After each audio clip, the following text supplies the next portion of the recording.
Have some treats tonight. And a few tricks along the way if it's a typical Monday night game as Jeff Fisher leads his Tennessee Titans into our nation's capital to take on Norv Turner's Washington Redskins on Monday Night Football. I'm gonna get baseball cards. I'm gonna get clothes. Why are you spending your allowance? Well, I plan to build a portfolio that's broadly diversified in America's greatest companies, with a small portion aggressively seeking out higher returns. What's a portfolio? It's never too early to learn about smarter investing. Visit us at thenewschwabwelcome.com, where every investor is welcome. You might want to hold on to that Mickey Mantle card. ABC Sports welcomes you to the following presentation of the National Football League.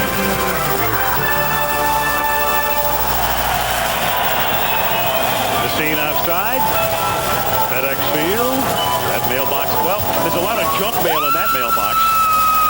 Wow.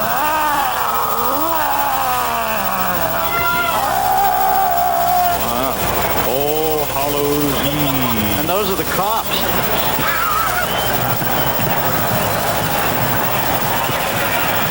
So we get underway at FedEx Field as Chris Hefner, who is the third place kicker employed by the Redskins this season, cut earlier this year by Seattle, gets ready to kick off. Derek Mason has been perhaps the Titans' most valuable player this year, and the ball blows off the tee. It falls off the tee. Poltergeist. It is. They're here. That was spooky because it's not very windy.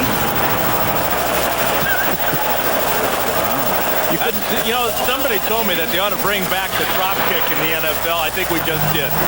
You couldn't make this up. It has to be Halloween Eve. No, there's no wind at all. Exactly. Barely even blowing. Derek Mason, his average, the second best in the National Football League running back kicks. Norv Turner will watch his, as I say, third kicker of the year. He started with Brett Conway. He got hurt. He brought Michael Houston in to do the kicking, and Jeff Fisher's team at the halfway mark of the season after tonight's game seeking a 7th consecutive win. So here we go officially from Landover, Maryland. It's a short kick. Mason at the 15-yard line behind a kneel block. Up past the 35 and another good run back to the 40-yard line as we meet the Tennessee backs and receivers. Steve McNair, quarterback, Alcorn State. Eddie George, running back, Ohio State University. Lorenzo Neal, fullback, Fresno State University. Derek Mason, wide receiver, Michigan State University. I'm Chris Sanders, a wide receiver from Ohio State University. Frank Wycheck, tight end, Maryland. Frank Wycheck is their leading receiver. He has been over the last 4 years as well. Steve McNair loves to go to him, and the Titans feel they have a very favorable matchup with Wycheck tonight since Sean Barber, the Washington linebacker, is hurt. Eddie George, his first carry of the night, is equal to his average carry this season, 4 yards. Here's the Titans' offensive line.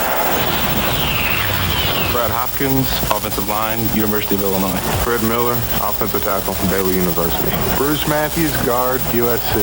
Ben Jolson, right guard, University of Washington. Kevin Long, center, Florida State. No surprise on first down, Al. Titans run the ball 65% of the time. They went right to their bread, butter, peanut butter, jelly, whatever you want to call it, guy, Eddie George. And with Bruce Matthews up front, why not? Drafted in 1983. Eddie George again started to stumble coming out of the backfield, picks up 2. Let's meet the Washington defensive front 7. Bruce Smith, defensive end, Virginia Tech. Marco Coleman, defensive end, Georgia Tech. Dana Stubblefield, defensive tackle, University of Kansas. Dan Wilkinson, defensive tackle, the Ohio State Buckeyes. Eddie Mason, wheel linebacker, University of North Carolina. Derek Smith, middle linebacker, Arizona State. LeVar Arrington, outside linebacker from Penn State University. LeVar Arrington, the second guy chosen in the draft last April. Chris Samuels, the offensive tackle, was third. As McNair on third and fourth throws, hit as he throws, tries to go to Wycheck, and it's incomplete. He was covered by Sam shade. So it is 3 and out for the Tennessee Titans. Bruce Smith put the pressure on that time. And the Titans wasted a 27-yard kickoff return by Derek Mason. Gave him great field position, but the old veteran, future Hall of Famer Bruce Smith with a great start, pressuring McNair from behind, forcing that high throw. James Thrash to run back the kicks because Darrell Green, one of the Washington corners, is hurt. Deion Sanders will see more action defensively, so Norv Turner will not have him running back punt tonight, except perhaps in a close game in the fourth quarter. It is Hentrick punting, fielded at the 16-yard line and fair caught by Thrash as we meet the Washington backs and receivers. Matt Johnson, quarterback, Florida State University. Stephen Davis, running back, Auburn University. Larry Sanders, fullback, Stephen F. Austin. James Thrash, wide receiver, Missouri Southern. Albert Connell, wide receiver, Texas A&M. Stephen Alexander, tight end, University of Oklahoma. Key guy missing since the beginning of the year, hurt in the first couple of weeks of play, Michael Westbrook, their leading wideout. Knee injury, gone for the year. But Brad Johnson now has led this team to 5 consecutive wins. Starts the initial drive from the 16-yard line. After faking to Stephen Davis, under pressure, going deep and throws it away as we meet the Washington offensive front. Chris Samuels, offensive left tackle, University of Alabama. John Jansen, offensive tackle, University of Michigan. Keith Sims, offensive guard, Iowa State. Jay Lewinberg, offensive line, Golden Buffaloes of Colorado. Mark Fisher, center, Purdue University. Jansen will be handling Curse a lot of the time tonight. He says the key is to get into Curse's body because the freak uses those long isotope arms and he's tough to deal with. 2nd and 10 here is Stephen Davis. And Davis breaks the tackle, then gets stood up by Marcus Robertson up at the 20-yard line as we meet the Washington defensive front seven of the Tennessee front seven. Javon Curtis, defensive end, University of Florida. Kenny Holmes, defensive end, University of Miami, Florida. John Thornton, defensive tackle, West Virginia University. Jason Fisk, tackle, Stanford University. Greg Favors, linebacker, Mississippi State. Eddie Robinson, outside linebacker, Alabama State University. Randall Godfrey, middle linebacker, University of Georgia. Javon Curtis and the Tennessee defense, they've not allowed a single first down on an opponent's opening drive this season. Thrash makes the catch, and Thrash does pick up the first down. So that's the first time the Tennessee opposition has not gone 3 and out on its first series this year. Records are made to be broken out. They were right off the top. It's really a nice delay route by Thrash, number 87 here. Watch as he's going to follow the other receiver up the field. Connell break to the outside, come back underneath, and then slide between 2 tacklers for the first down. That wasn't exactly Joe DiMaggio's 56-game streak there. But first time all year, the Washington Redskins convert on 3rd down, and Stephen Davis gets destroyed by Joe Salavea. Joe Salavea is the nose tackle, and he just comes unblocked. And I can't believe that Stephen Davis didn't fumble this ball because Salavea was right in his face as Johnson handed him the ball. You know, Tennessee's defense has forced a loss of yardage on 17% of their opponents' plays this year. The only team higher than that's the Ravens. Talking about the 2 best teams that blowing up the blocking and getting into the backfield in the league. And that's exactly what happened to Davis. Blown up on that play, 2nd and 14 from the 24. A little shovel pass, but read perfectly. Larry Centers taken down by Kenny Holmes as we take a look at the Tennessee defensive backs. Lard Walker, cornerback, LSU. Samai Roll, cornerback, Florida State. Blaine Bishop, strong safety, Ball State University. Marcus Robertson, free safety, Iowa State. When are we going to meet the friends of the Tennessee defensive back? In the early stages of the 3rd quarter. Relatives in the 4th. 3rd down and 13 at the 25. Irving Fryer in the game. In the slot to the right. Brad Johnson stepping up. And then throws, and it's juggled, and it's caught by Albert Connell coming off a career game. And he takes it to the 45-yard line on a first down. NFC Offensive Player of the Week last week, Al. He caught 7 passes last week for over 200 yards, but this one here is as pretty as any of them. Flag on the play. It looks like it might be pass interference against Walker. Rather, they're going to call him for holding, be declined by the Skins. Great throw by Johnson, but watch this catch by Albert Connell. 25. Walker's all over him. Great concentration, caught the ball with his hands. First down. Here they are, left side of the screen. This is just great timing. Great concentration from a guy who's not always that consistent. Home run threat is Albert Connell. As with a lot of home run threats, though, sometimes they miss the ball, but when he's on, like I said last week, 24 yards a catch. 20-yard gain on a 3rd and 13. They blitz. Skins do a good job picking it up, but the secondary also does the job as Connell is covered by Samari Roll. 2nd and 10. Connell, 211 receiving yards last week against Jacksonville. And you got to love the bomb going for it that time. Norv Turner with a little play action pass. Johnson letting it loose. This is the game that Connell had last week, and it really wasn't a lot of bombs. They did throw one deep one. You see he had 3 touchdowns running away from the defense on this one. So what he has to do is just be more consistent in his play. He's got the speed to get behind people. He's got the quickness to make the move and make people miss and run away from him. Actually averaged 30 yards a catch. 2nd down and 10. Here is Stephen Davis. And their workhorse takes it out to the 49-yard line. These two teams in some ways mirror each other, certainly out of the running back spot, with 2 running backs who like to carry the ball 30 times a game. One thing that Greg Williams, defensive coordinator, is doing with the Titans defense is they're blitzing the strong safety, Blaine Bishop, almost every play. This is from our ump camera. It shows you the traffic that linebackers have to weave their way through to find the ball carrier.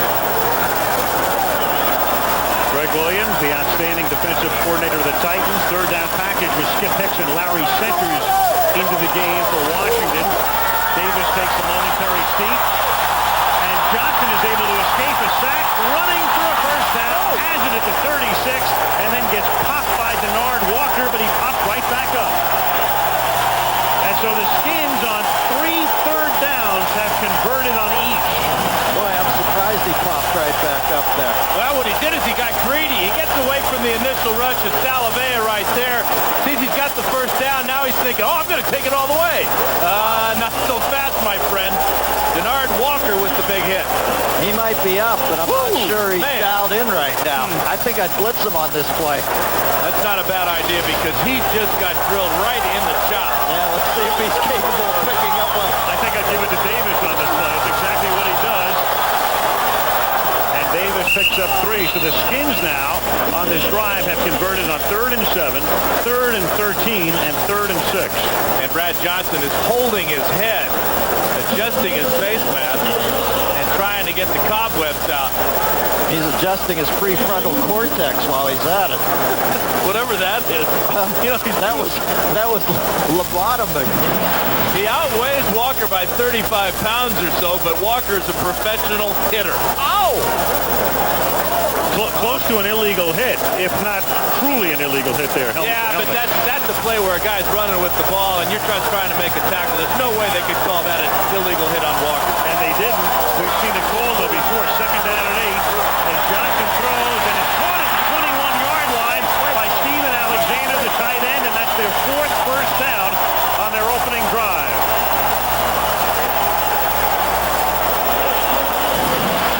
Alexander with 22 catches now on the year, and from the steady cam will follow him down the sidelines after the catch. He takes a big hit from Blaine Bishop. This is one of the harder hitting secondaries in the NFL. The Titans do a great job of finishing off tackles with their secondary. Johnson standing in tough against that rush too.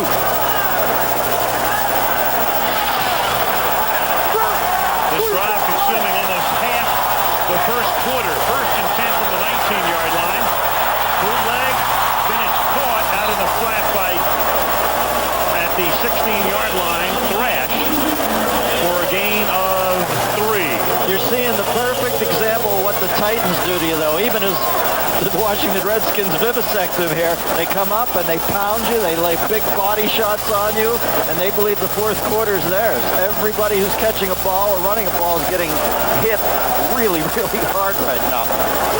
So the Titans, the only NFL team coming in tonight, allowing no points on the first drive. In fact, as we mentioned, the opposition has gone 3 and out all year long until tonight. This is the 13th play of the drive. Second down and 7 from the 16-yard line. Davis to the 14-yard line, 3rd and 4. What do you think, E.D.? Well, Al, you know, every running back has a play that he loves to run. I used to love to run the 47 gap. Stephen Davis' play is called scissors. Scissors right or scissors left. They ran it 3 times in a row. It's where Stephen Davis gets a chance to go left and start back right. That gives him the lanes inside or outside. And he does not like the ball pitched to him, and that is why he likes that play. It's called scissors. He's trying to get unleashed on this drive. He's carried 5 times, but for only 9 yards. Johnson is 5 of 7. 48 yards to the air. Here's the 4th third down play from the 14-yard line. Johnson throws and centers is the intended receiver, and they're going to get a first down on a flag as Samari Roll held him. Well, Centers hasn't had much attention paid him the last couple weeks, so you knew he was going to get fed tonight. Well, and you know that Jeff Fisher knows how valuable he is in this type of situation. He put his best cornerback on a running back out of the backfield. Samari Roll with the pass interference as he had his right hand on Center's back. Number 21, defense. Penalized at the spot of the foul. First down.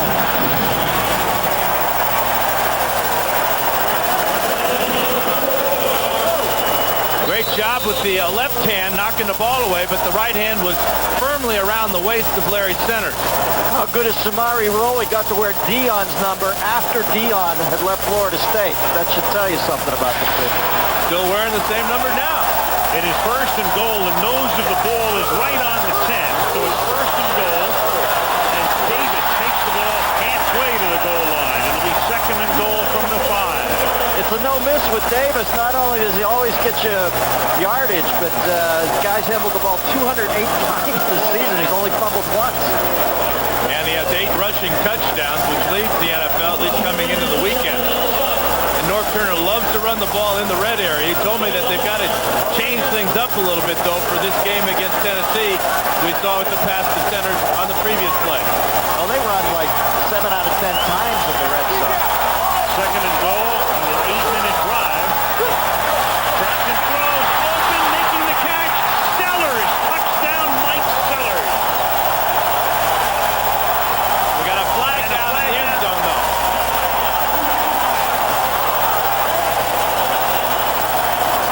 On the 3 times out of 10 they don't run, they pass to Sellers. It is against the Titans. Illegal contact. Number 31, defense. Penalties decline. Touchdown. The pass-run ratio when Sellers is in the game is usually 2-to-1 pass, or rather run, and when Centers is in the game, it's 2-to-1 pass. But last week, the Redskins scored on 2 touchdown passes when Sellers was in the game, as he was that time. Well, that's why Turner crossing up Fisher. Exactly. That's why Norv's so sharp. He's throwing him curves down.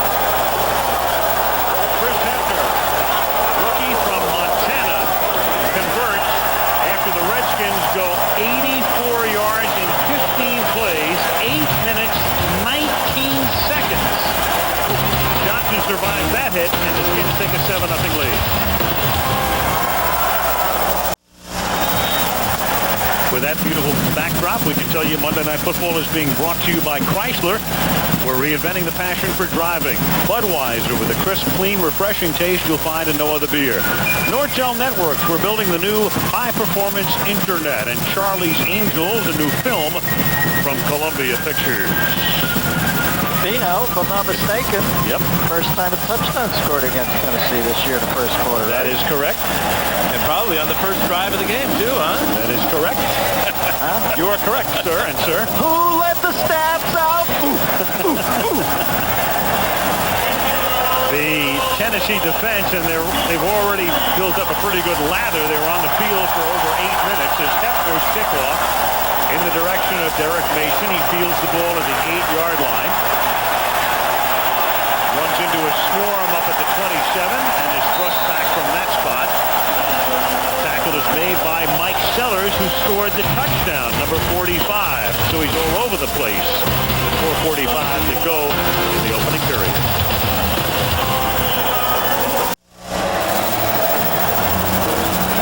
We go to Lambeau Field next Monday night as the Packers host the Minnesota Vikings, coming in 7-1. That's the matchup next Monday. And Carolina against St. Louis on Sunday on ESPN at 8:30 Eastern Time. So Tennessee now down 7-0. First down from the 27-yard line. Chris Sanders is the man in motion. McNair takes off, rolling. And up past the 25, out of bounds at the 32-yard line. Here we are in Washington. If you believe in omens, the Redskins moved here in 1937 from Boston. Take a look at this. In their last home game before every presidential election, notice when the Redskins have won, the incumbent party wins the White House all the way through 68. As we turn the page, it continues to the point where they are 15-0 are the Redskins in determining which party either retains or loses the White House, contingent upon their winning or losing. You're freaking me out. Well, I'll tell you what it means. Second down and 5 from the 32 as Wilkinson comes across the line. So if they go to 16-0, if the Skins win tonight, it'll be Gore. If Tennessee wins tonight, it'll be Bush. Wow. Well, I'm kind of torn. On the one hand, I'd like to see Gore because it'd be fun to watch a guy go gradually bald. Encroachment. Number 95.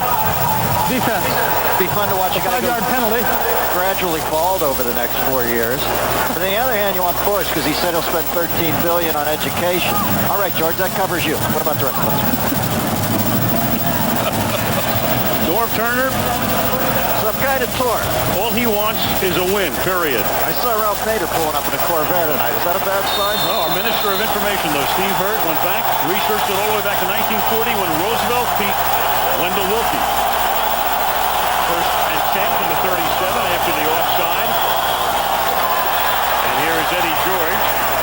And we'll finish our introduction to the players with a look at the Washington secondary. Deion Sanders, cornerback, Florida State University. Champ Bailey, cornerback, University of Georgia. Sam Shea, strong safety, University of Alabama. Mark Carrier, free safety, USC. You know, Deion's got game day underwear. Cream-colored boxers with dollar signs on them. How would you know that? Huh? Believe it or not, I read it in his personal section of his bio. Under extremely personal. There's the battle between Hopkins and Bruce Smith, which will be a good one all night long. Second down and 7 from the 40-yard line. They empty the backfield. Eddie George sets up wide right. They fake it to him. They throw underneath the wide check, and a great play is made by Derek Smith. Sniffed it out, makes the stop on the tight end. Boy, Whitecheck was really operating in the belly of the beast there. Right down in the pit, it was like a 6-inch pass.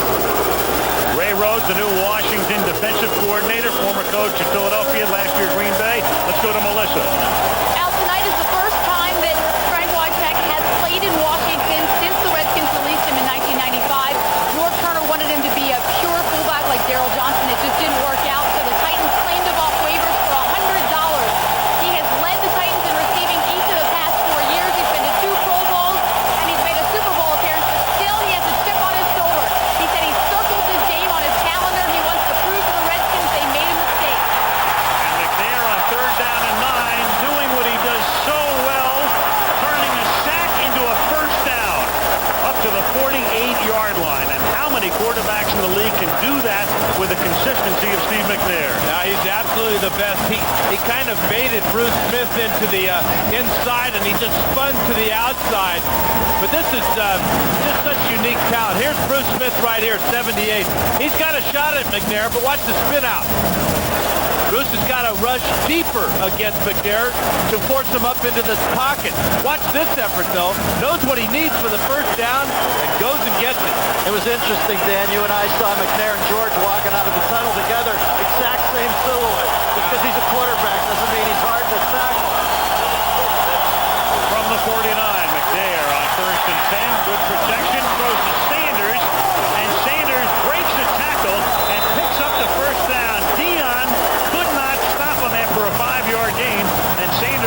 to an 11-yard pickup. Dion's got to wonder where Chris Sanders went. He grabbing them around the shoulders. It's almost as if Chris Sanders, was a greased pig on this play. Watch the protection first of all. It's awful good for McNair. Then on the crossing route, here's Chris Sanders. Dion's got him. Now he doesn't.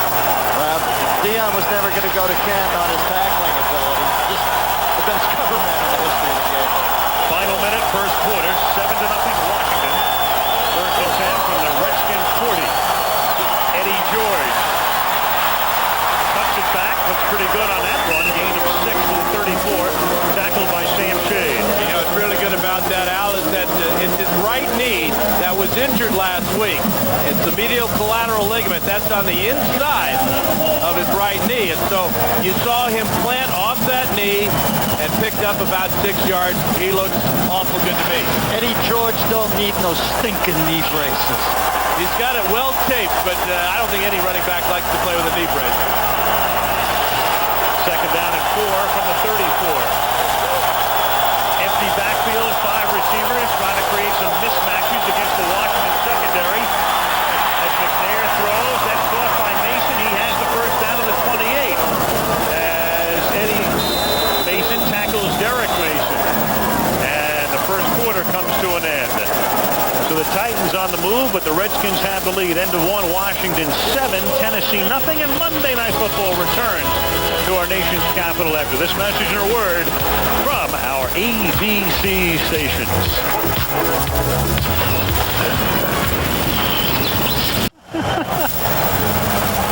Danny Boy Faust for president, one of the few states where you have to vote by mail. You've got my vote. Well, if nominated, I will not run. I guarantee you that. Watch Bruce Smith and Brad Hopkins. That has got to be a sore shoulder for Bruce Smith. He went out for one play. He's back in the game. But Brad Hopkins punishes the old defensive end. You don't see that very often. An offensive tackle taking a defensive end down. First down from the 28-yard line. Quarterback draw, but nothing doing. McNair is stopped for no gain. Well, when we talked to Fisher the other night, if you read between the lines, you could sense he felt he could do business with Hopkins against Bruce Smith. You know, talking to Hopkins about Bruce, he said that he's up to his old tyrannical ways, and you got to be aggressive against Bruce Smith as he was there. Take your game to him, not wait for Bruce to make one of those great moves on you. But I tell you what, Brad Hopkins has Bruce Smith's attention right now. Second down and 9 from the 27-yard line. Sanders in motion. Ron Winter, flag before the snap.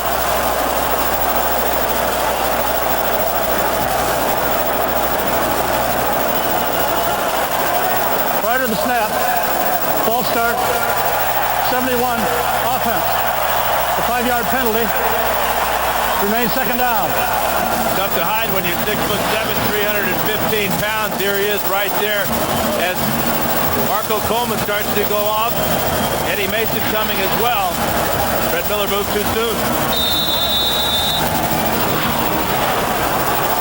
First quarter, Washington dominating on that long drive. And the only touchdown of the game belonging to them. Tennessee trying to cap this drive now as McNair throws. And that is a 5-yard pickup for Wycheck as he gets back to the original line of scrimmage. He's tackled there by LeVar Arrington, the rookie out of Penn State. You recall, Washington had the second and third picks in the draft, and they went for Arrington and Chris Samuels, the offensive tackle. Check out the rest of the first quarter stats. You can see that the total yards for the Redskins all came on that one drive. The big key was the passing of Brad Johnson, 6 of 8 for 53 yards and a touchdown.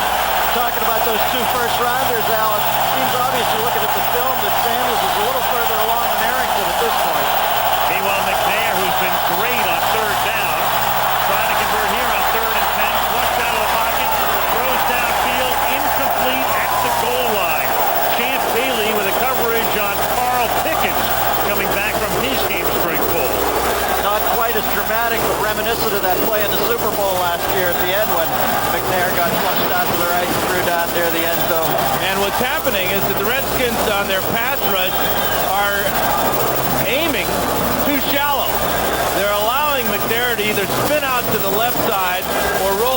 the right. Here's Pickens. He doesn't look 100% healthy to me on that hamstring. Champ Bailey with a good tight coverage. Now a 47-yard field goal attempt by Al Del Greco. The 17-year veteran sends it right down the middle and through. Wow, that ball's got yellow on it. Just enough. 7-3 Washington.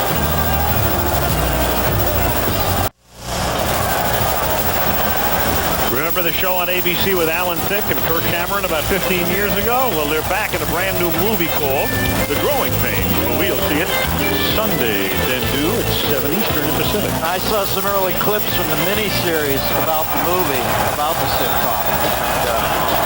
Miniseries coming up later in the season about the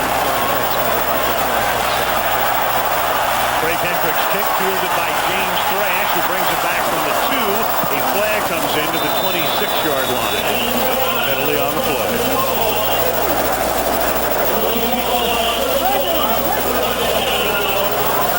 Ron Winter. The Lion in Winter. First time we've seen Ronnie this year. This one against Washington. I like the way he signals a hold. I've always said that about Ron Winter. During the return, holding, number 23 of the return team. 10-yard penalty. First down. That is Matt Stevens, a self-assured referee, one who would wear glasses. Meanwhile, here's the beating that Bruce Smith is taking tonight in his battle with Hopkins. Wow, Hopkins has turned ornery.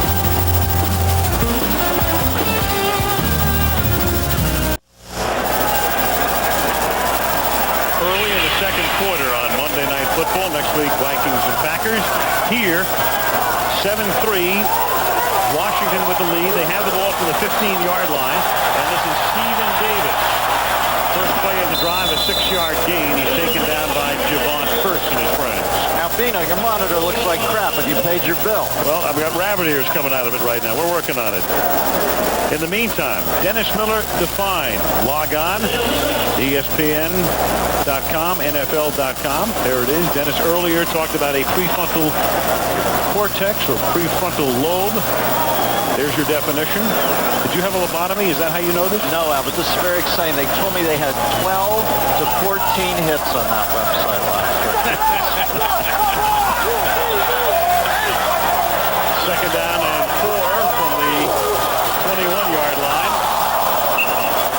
And through the middle again, that is Davis. It'll be 3rd and 2. Let's get a report on Bruce Smith from Eric Dickerson. Well, Al, what it looked like was Bruce Smith couldn't catch his breath. They had an inhaler. He was actually taking oxygen from an inhaler. I'm not sure if he's going back in the game. He's standing up. He says he wants to go back in. The doctors are standing around him. He seems to be okay right now. Back to you guys. Okay, keep an eye on him when the Redskins come out defensively. He's studying the photograph, too, trying to figure out where are those guys coming from. Bruce Matthews took a shot at Bruce Smith that time. Washington 3 for 3 on 3rd down. This is Johnson, and Davis drops it. He would have been tackled anyway. The coverage by Randall Godfrey, and so it's 3 and out for the Redskins. You know, somebody like Smith has no recourse. In the olden days, like Deacon Jones could have ear-holed him there with a big clout right on the side of the head. That's outlawed. 56 is Godfrey. Look at this coverage. This is a middle linebacker who never comes out of the game. He's in on every one of the 13 or so defensive packages. You just don't see that in football these days, where a middle linebacker can play the run and the pass that well. How about that play last week, Dan? Awesome. Tommy Barnhart's been around since 87 to punt. Derek Mason back to receive it. 45-yard boot. And Mason, there he goes again. Gets by Barnhart. Inside the 30, the 20, and a touchdown for a guy a lot of the Titans will say has been their MVP this season. Keith Bullock, the Titans' #1 draft choice out of Syracuse, through the key block on a 69-yard return. Guys like Wilkins for Indianapolis. It gives you the receiver, gives you on returns. This is his career-long punt return for a touchdown, 69 yards. He had a 27-yard kickoff return to give the Titans great field position to start the game, but he made about 3 guys miss. Just so fearless. When he caught the ball, he hit it straight towards the Redskin goal line. Al Al Lowry, the special teams coach for the Titans, and don't the Titans have the best special teams in the NFL? To this part of the season, they certainly do, thanks in no small measure to Mason. It's the second punt he's run back for a touchdown in his career. The other was last year. And now Del Greco tacks on the point after. And so the Tennessee Titans are racing an early Washington lead with a field goal. And then this run back with 11-12 to the half. 10-7 Tennessee. Oh, ho, ho! I hope you didn't put all those on the credit card. Yes, why? Do you know what those interest charges are going to be to us? Don't worry. I used our new Capital One card. It's interest-free. To the Navy! If you had a new Capital One card, all your purchases would be interest-free until May 2001. Gotta tell Steve and Laura about Capital One. What's in your wallet? To decrease marijuana use by your kids, child development experts recommend taking bold action.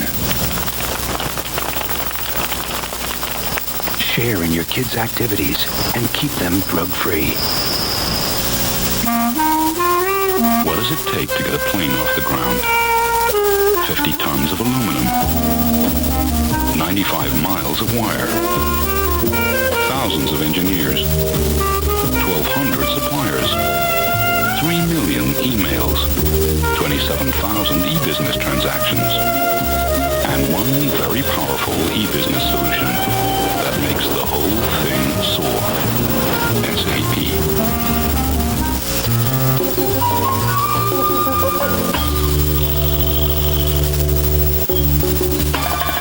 Office products fast.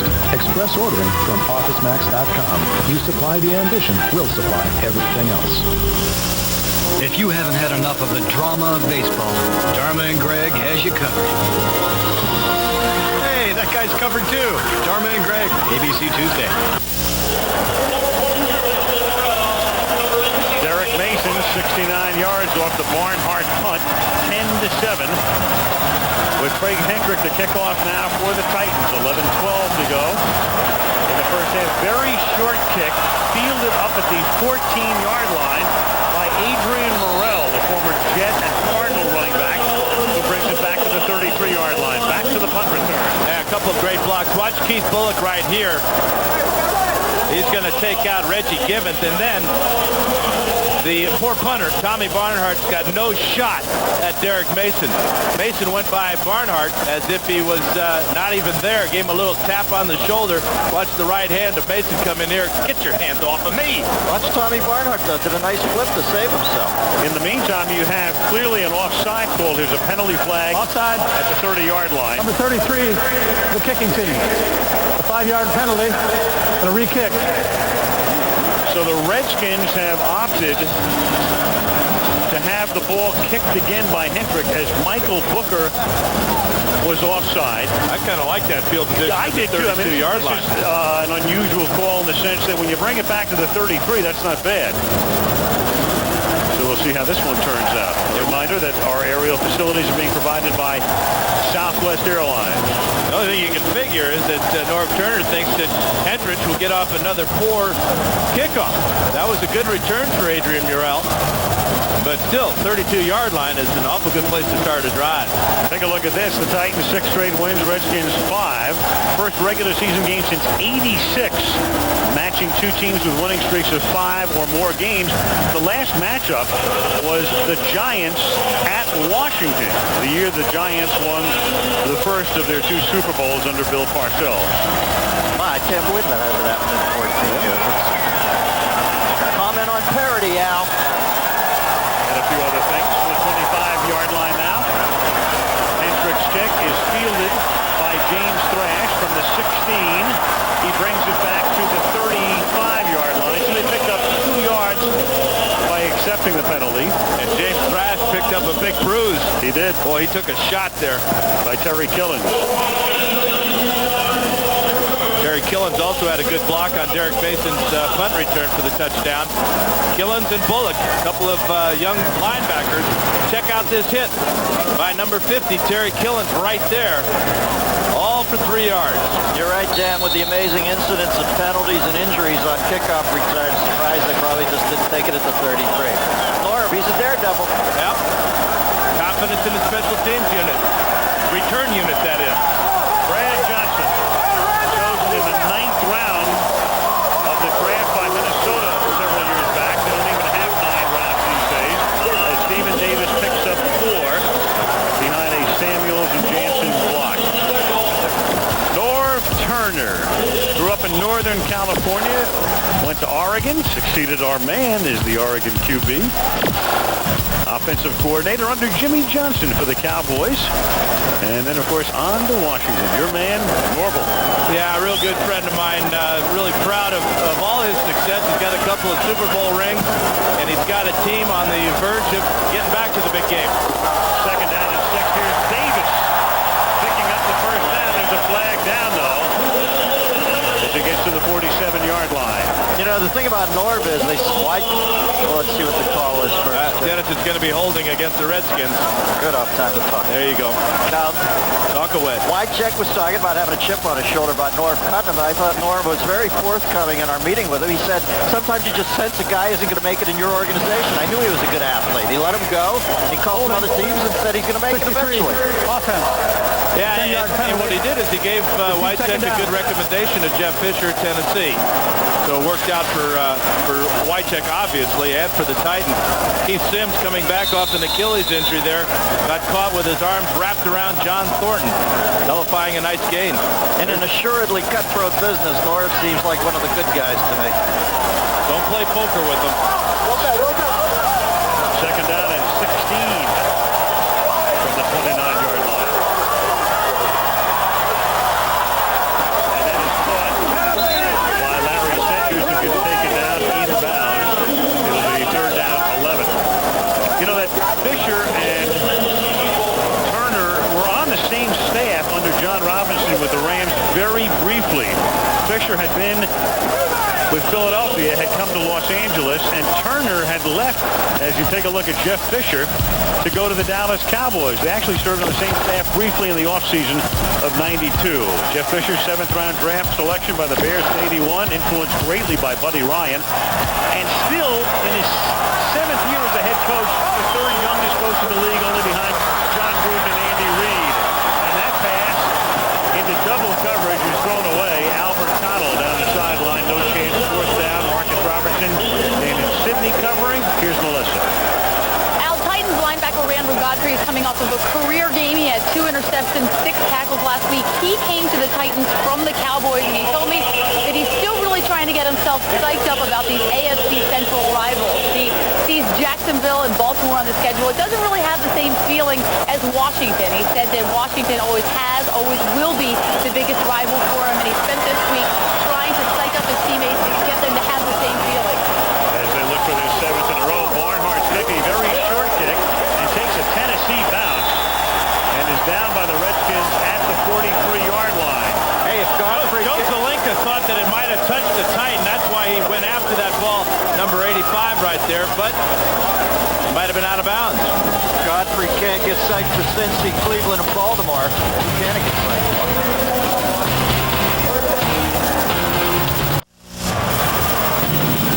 ABC's Monday Night Football is being brought to you by the Grand Am with solid form designed by Pontiac. Charles Schwab. When we created a smarter kind of investment firm, we also created a smarter kind of investor.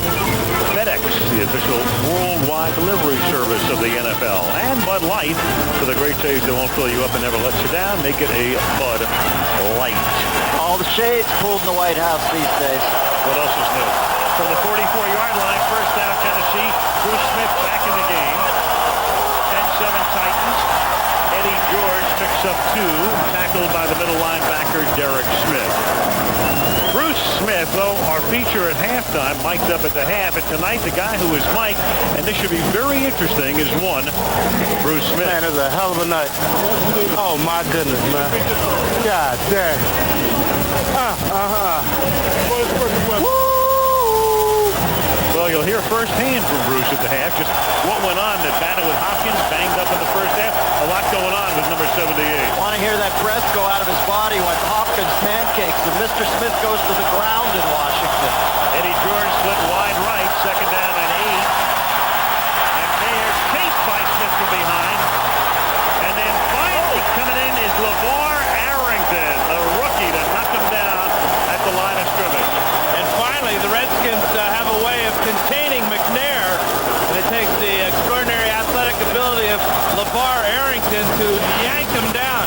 Watch him reach with his right hand to the back of the shoulder pads, and McNair's not going any further. We've seen LeVar Arrington at Penn State. This is the LeVar leap we're going to see. A couple years ago against Illinois, just an incredible play on a 4th down and short as he leaped over the entire defensive line of the Nittany Lions and the Illini. Sure that wasn't Greg Louganis? Definitely not. Definitely not. On 3rd and 11, Tennessee takes a timeout. They're first. Halfway through the second quarter. And a good one in Washington. Tennessee up by 3.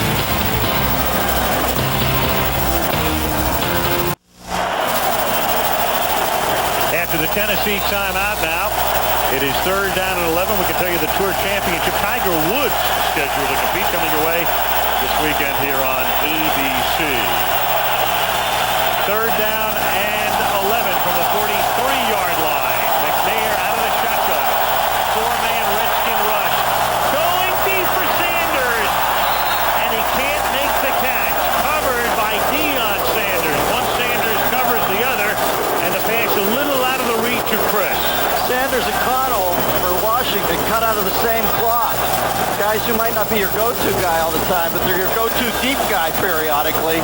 Both 20-yard catch guys. But McNair knows when he's throwing the ball against Deion Sanders deep, he better put it out in front of his receiver because Deion still has catch-up speed when the ball's in the air. That's why that was incomplete. You don't see him going to Champ anymore. It's like the old days with Deion. Now they go with Deion. Champ Bailey, too tough. Deion not returning punts, as we mentioned before, because of the injury to Darrell Green. So Thrash is back there. And fair catches the punt from Hendrick at the 23-yard line. The crowd booing because they'd rather see Deion back there running back kicks. I know. Eric, what do you got? Well, Al, I talked to Bruce Smith a couple of weeks ago about continuity of a football team. I said, how's the continuity of the Redskins? He said, Eric, I don't believe in continuity. I think we have enough talent to play just with that. Well, I disagreed. I said, you have to play together for a while, either know each other. Well, I talked to him on Saturday. He said the defense is playing well. He likes being here. But he said one thing, Eric, now I do believe in continuity because we're playing a lot better now. Well, he has been playing with such consistency through the years. In fact, Bruce Smith made his debut against the San Diego Chargers, opening day 85, against one Mr. Dan Fouts. No sacks. All right, a tackle by the name of Jim Lachey taking care of it that day. Pretty good job. Here's Stephen Davis up to the 30-yard line for a gain of 7, tackled by Godfrey. Now, how big of a gift is it to the Tennessee Titans to not see Deion back there returning punts? As soon as they get Darrell Green back, or in any big situation, I'd assume he'd have to be back there. You know, this is the first time the Redskins have gone straight up the middle against the Titans. I would suspect that they might do this a couple more times. 7-yard gain. 2nd and 3. They give it to Davis again. They pick up the first down. So the Redskins, after that long opening drive, had gone 3 and out on their subsequent 2 drives, and now pick up a first down here. And what they were doing earlier in the game is they were running wide, trying to stretch these defensive ends, Holmes and Kirsch, but now they're going right at the Tennessee defense. Great job there by Larry Centers, the pass receiving running back. Watch Centers, 37 here on Godfrey. Wow. That's your pass-catching fullback. From the 36-yard line, Davis again, past the 40, up to the 43-yard line, a gain of 7 off of Mike Sellers' block. How press the interview, Dano. They've gone up their middle 3 times now. Yeah, and you know what? It's impressive what they're doing. They're shifting and they're substituting the two fullbacks. Because when Sellers comes in the game, it's usually going to be a run. Here he is, number 45 right here. And again, they're taking on Godfrey. Godfrey playing it way too high as a middle linebacker. He's going to get help here on the tackle, though. But Sellers goes 270 as the fullback. Second and 3. One man take Kirsten. Johnson looking downfield, throwing, and an unbelievable catch by Connell, broken up by Walker. And Walker made an unbelievable play because he guarded two men on the play. He had Irving Fryer on the outside. He saw the ball in the air and made a play on it against Connell. Watch from the right side of the screen. Here comes Walker. And almost picked that ball off. What a fantastic play by Denard Walker. He was guarding Fryer on the outside. Good effort by Connell. Super effort by Walker. Beautiful reaction. Third down and 3. Connell limped back to the huddle after that play. And the pass is caught up at the 48-yard line by Steven Alexander, and that's a first down. That really shows you how important those running plays were to set up that third down and short. Because now Johnson can get back in rhythm, set his feet at 5 yards, and give a very catchable pass to his tight end, Steven Alexander, for the first down. I didn't sense anybody in the Tennessee organization is worried about Kearse having only 3 sacks at this point in the season, because this is when he came on last year. But I do find it amazing he's only got 36 tackles up to this point in the season coming into the game tonight. That's kind of surprising from the heroics we saw from him last year. He surprised people last year. First and 10 from the 48-yard line. Johnson, down he goes at the 40-yard line after the pump fake, and then Blaine Bishop came in along with Eddie Robinson. Robinson first, then Bishop finishes him off. From the left side of the screen, you're going to see Blaine Bishop, number 23, show up. And there's Robinson right up the middle. But Bishop, from the left side of the screen, there's about 7 or 8 times tonight. Here he is right here. And here's Robinson. Or rather, here's Robinson right in the middle as he reads the open hole, much like a running back might do. Oh, the hole opened up, took advantage of it. Fisher's more active with Bishop than Bobby Fisher was in Reykjavik against Spassky. Second and 17. And again, down he goes. A second sack. This time it is Robert Smith, the 6th-round draft choice, the rookie from Michigan State. Your old buddy Robert is back then, dude. Well, Robert wanted to sack like that. He can change the last name to Smithot. Pronounce it any way he wants. Boy, the Redskins get away from their running attack, try to throw a couple of passes, and now they're moving backwards. Look at this pressure by Javon Kearse. He's not going to get credit for a sack, but I know one thing. Robert ought to go up and give him a high five. Well, you saw what Jansen was talking about. When Kearse gets his arms extended like that, he really has a lot of leverage. Third down at 27. Johnson underneath, and Connell can't make the catch. He drops it. And that's a 3 and out with 2 exclamation points. I think Connell's got a bad pin right now. I think that's what he's thinking about. Still looks like he's got a little hitch in his giddy-up. Rate of sacks by the Titans, as you can see, 26th and 29th. And Kearse joins the team last year. They were 3rd. This year, 4th coming into the game. Tommy Barnhart back to punt, and again it's Derek Mason who's the difference in this game right now. He short hops it, then he gets away, and he has to get 27 yards for a first down. No chance. He takes it to the 40-yard line. Joe Zelinka was the snapper. The one hopper, and Fisher wants a penalty at the end of the play. He's got a flag out there. I think Barnhart got knocked on his can. I think Barnhart forgot that he had to go 27 yards. He did. He's probably never run 27 yards lately. Zelinka is the snapper here. Threw him a one hopper. And Barnhart was smart not to try to kick it right away because it would have got blocked. But once he got outside, he should have kicked it.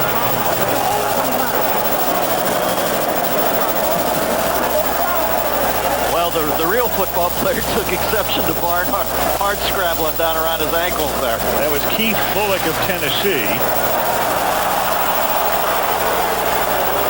When's the last time you saw a personal foul against the punter? When's the last time you saw the head coach and a cheerleader? Unnecessary roughness. Number 6, offense. A continuing action foul after the ball was dead. First down. These are the type of mistakes that hurt Washington earlier in the year when they lost to Detroit and to Dallas. Stupid penalties. And with 3:26 to the half, Tennessee has it at the Washington 26.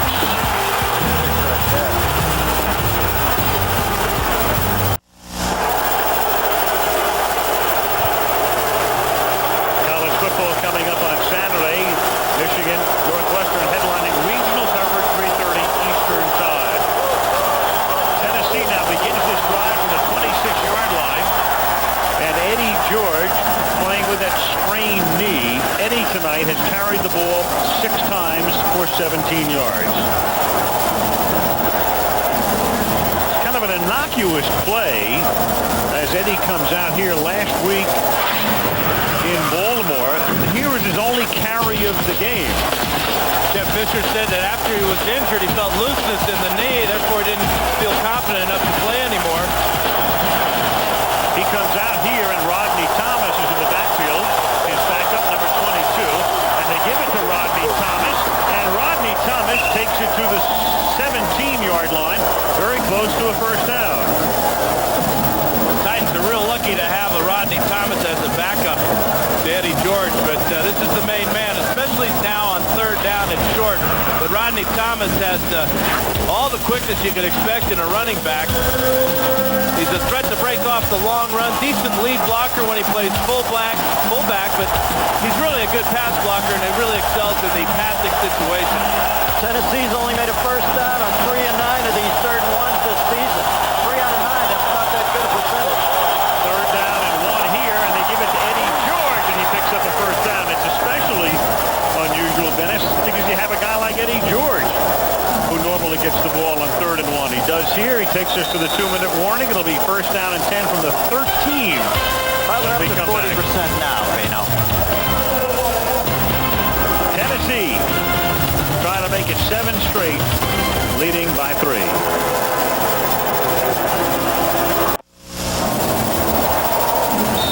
On our Lexus halftime show, you all know one of the most unbelievable games in the history of Monday Night Football. Indeed, the whole NFL last week. We'll take a look at that, the updated BCS standings, and Bruce Smith mic'd up at the half, coming up at halftime. Here, first and 10, Tennessee at the 13-yard line.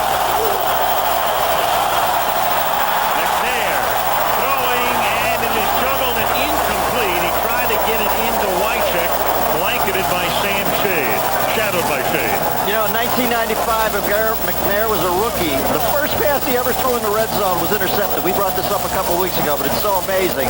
Since then, he's thrown 184 red zone passes and hasn't had one intercepted. The guy is just gold in the red zone. Oh, this one was close to the most to be a picked off.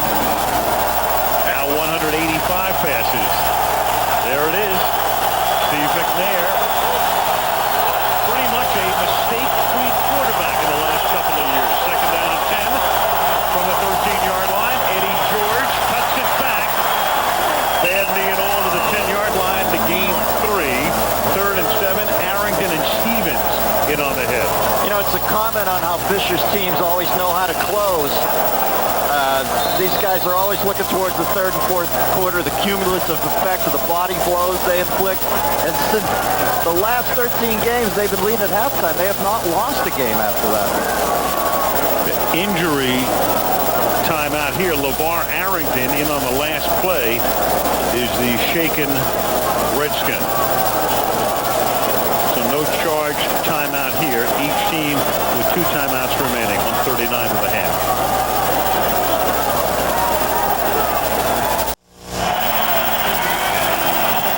Nominated, I will not run. Can I be your Secretary of the Treasury? Elected, I will not serve. As long as you do something about that punitive 39.6 Tommy Barnhart punting average. Oh, I'll do something about it. I mean tax rate. Third down and 7 now after the injury timeout. LeVar Arrington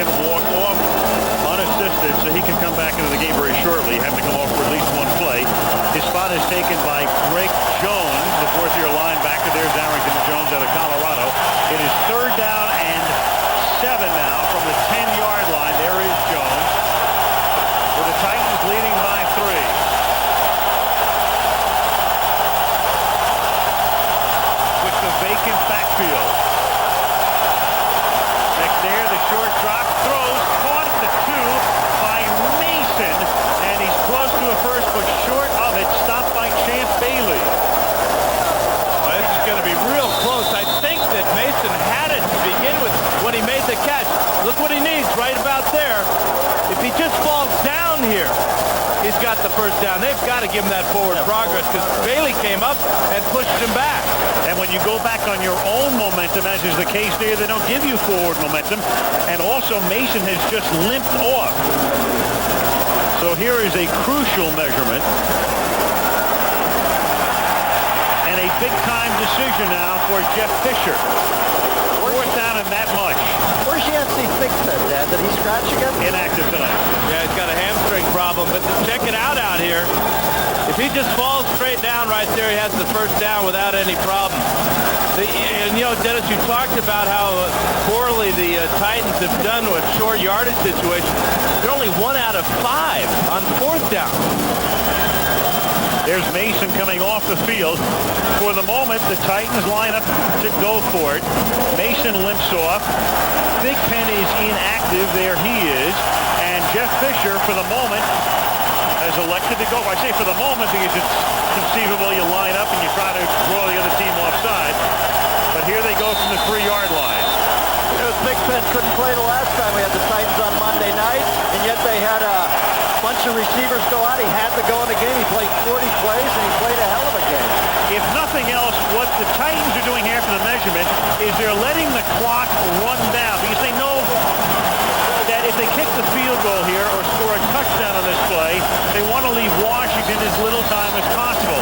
So they let it run all the way down on the play clock and then take the timeout and now bring in the field goal unit. Jeff Fisher, always thinking, what else is new? This is nothing. 61 seconds for the half.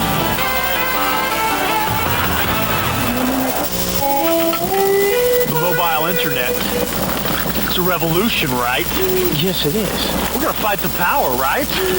Well, We're going to get on our hogs and ride into the desert? Yeah. Live free! Yeah, all Eat right. canned food. it's not really that kind of revolution, Michael. It's more about how we access information, communicate, shop, anywhere, anytime. Oh.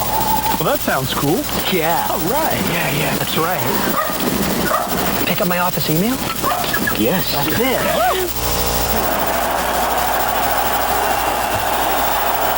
Del Greco now lining up for a 21-yard field goal attempt, about the distance of an extra point here. Craig Hendricks a hold, and the kick is good. So they pick up 3, electing to go for 3 on 4th and inches. Del Greco with the loft wedge. 6-point lead. A reminder, Dennis Miller defined. Let's see, Mr. Smith goes to Washington. The Encyclopedia Britannica providing this for you on Enhanced TV on ESPN.com, NFL.com. With Dan and me, they define cat. We got to give the viewers more credit than that. I mean, it's not the island of Dr. Moreau out there. They know who Mr. Smith goes to Washington. What is the law? The law says you might not take the blood of others. Okay, now there's a reference.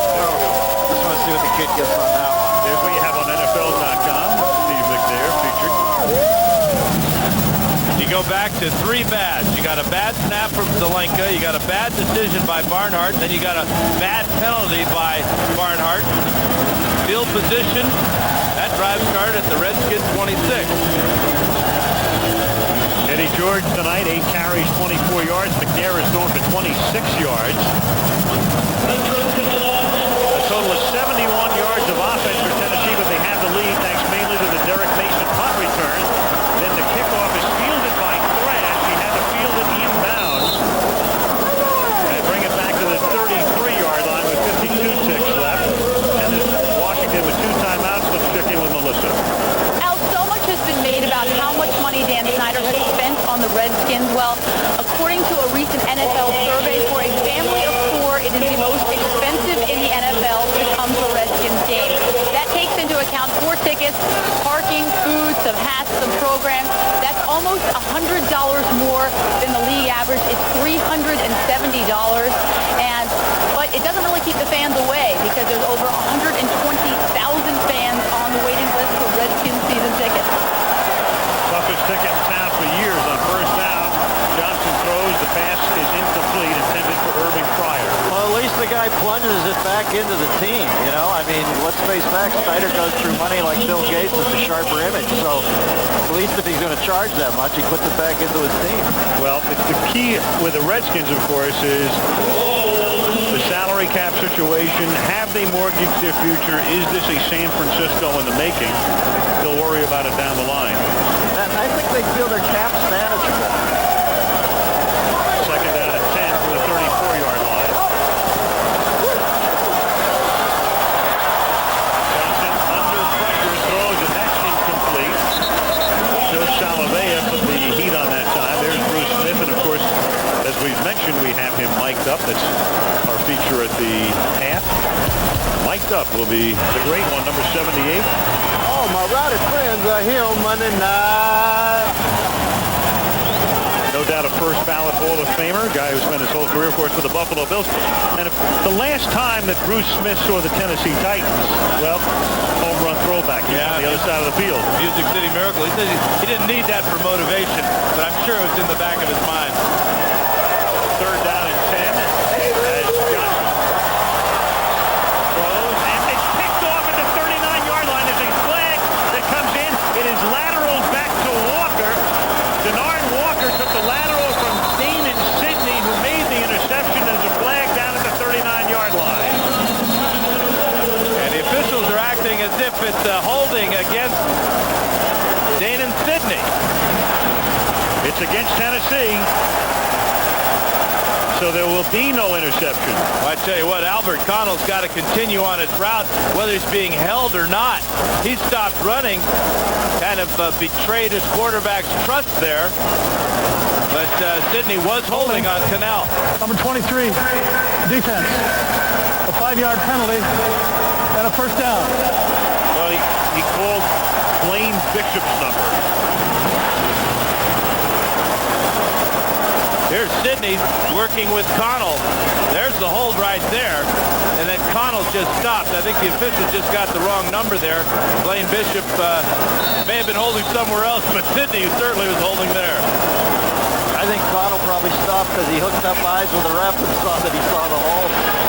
28 ticks, 2 timeouts for the Redskins. They're at their own 39, down by 6. Johnson caught at the 42 of Tennessee. Great pattern run by the venerable Irving Pryor. Bumped out of bounds by Blaine Bishop. That took 5 seconds. And what the Titans are doing is they're blitzing on almost every down tonight. Finally, a Redskin receiver gets away from the man-to-man coverage.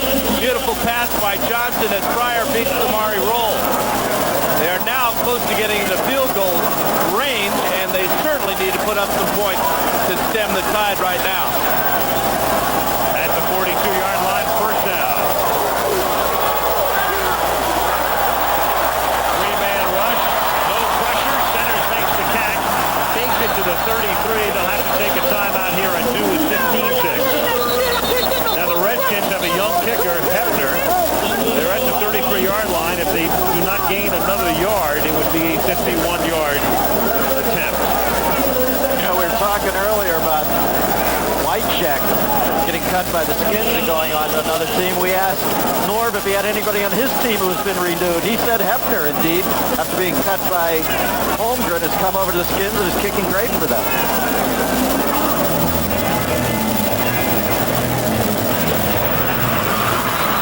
Well, Frank Whitecheck is the epitome of the go-to receiver. He's been Steve McNair's favorite target year after year, it seems. He's especially dangerous when McNair's in trouble. And although he's not a speed burner, he runs very well after the catch and is tough to bring down. Whitecheck in the first half, 2 catches for just 2 yards. So the Redskins are doing a good job holding him down. All right, at the 33-yard line right now, the Redskins with 1 timeout remaining. It is second down and inches. The key thing, though, they're 50 yards away from a field goal. And Johnson throws and has to throw it away because he was under pressure. The heat was put on that time. And the play took 5 seconds.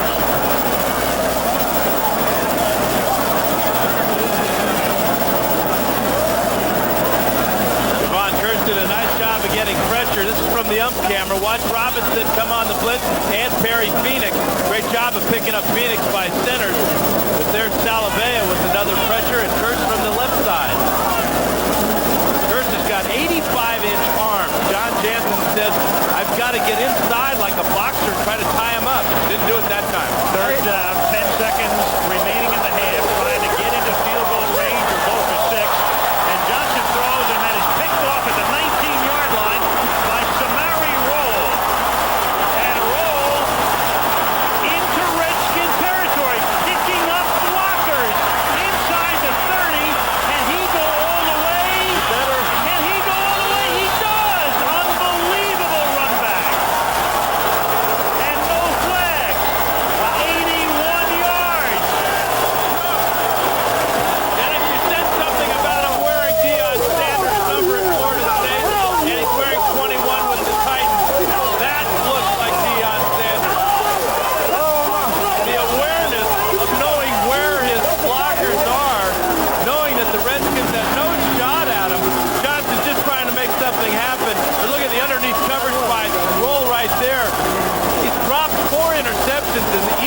compare to that. And, you know, now the clock had run out when he was at the 40. It was all or nothing. Right, it was 10 seconds remaining on the snap. Roll is so exhausted after the run back, after the celebration, that he's still on the field at the 5, and Brad Johnson can't even bear to look.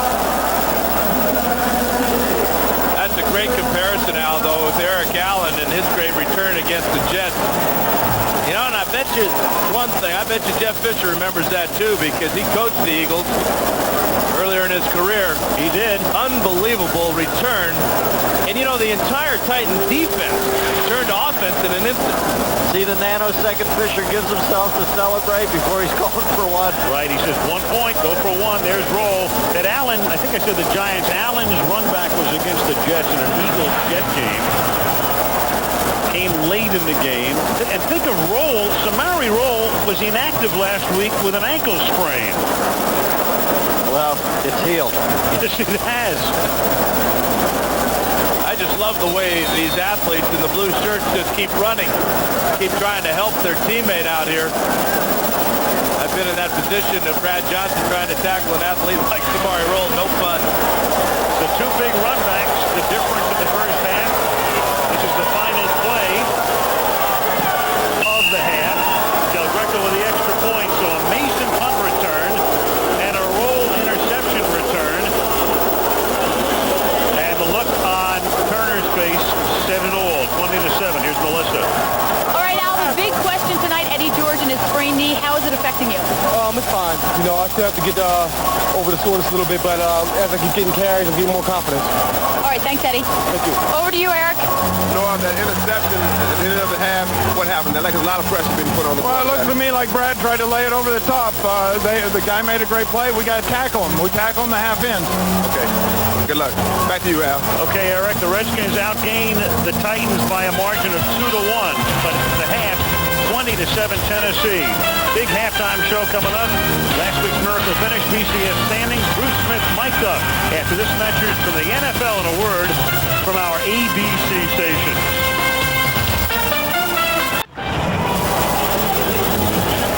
Two big run backs, one on a punt return, the other an interception return. The difference in the game, Tennessee leading 20-7 at halftime here in our nation's capital. Well, all over the country last week, people talking about not only the World Series, but the Monday night game, a classic in the Meadowlands last week, where at one point, as you know, Miami led the Jets 30-7. And then for those of you who went to sleep before that game was over, well, here's what you missed.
If ever a game was worth some sleep deprivation, that's it. I guess the lesson to be learned, never go to bed before the end of a Monday night game, in a manner of speaking.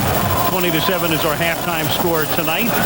In the meantime, we can update you on the full college standings, the championship standings. Oklahoma, after its victory against Nebraska this week, on top by a mile over second-ranked Virginia Tech. Florida State's third, and Nebraska's fourth. ABC with coverage of the championship game from the Orange Bowl in early January. Bruce Smith mic'd up at the half. We'll get to that when we come back to Washington.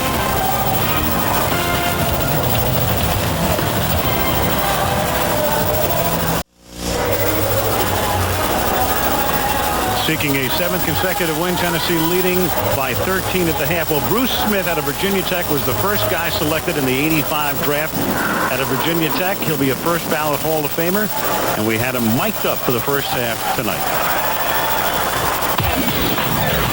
Y'all gonna make me lose my mind. Up in here, up in here. Man, it's a hell of a night. Oh my goodness, man. Yeah. Woo! Up in here, up in here. Nah, they're gonna try and run at me. See the poster they had behind our bit? Check it out. Tight. I said the poster.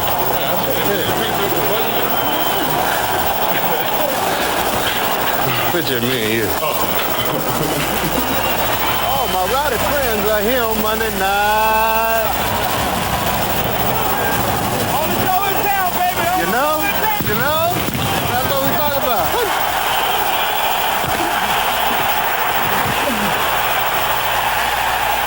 Damn. Give me just a little bit more. Just a little bit more. Well, he stepped up. But I was right there as he was throwing. I told you, man, we shut this run down. It'll be in our favor. Davis takes a momentary seat, and Johnson is able to escape a sack, running for a first down, has it at the 36. He hit him in the head. Popped by Denard Walker, but he popped right back up.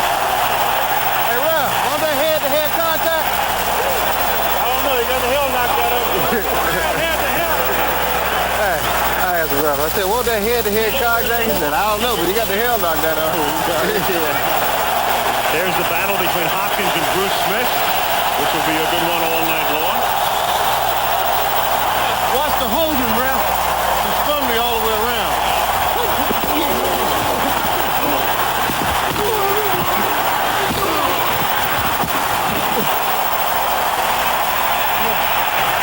Oh, that ain't necessary now. All right.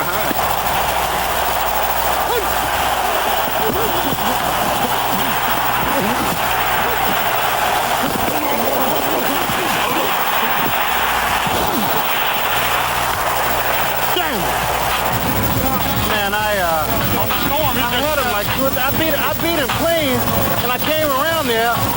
He came outside of me. Bruce Smith mic'd up at the half. He and his mates have some work to do because at the half, Tennessee 20, Washington 7.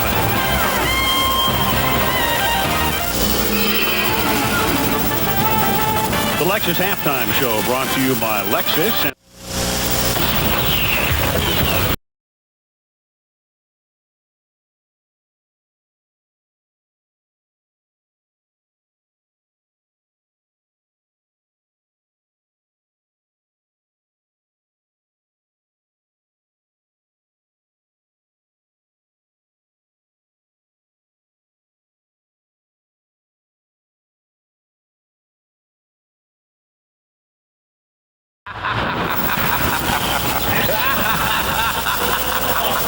And it has been a spooky night for the Redskins, who looked great on their first drive.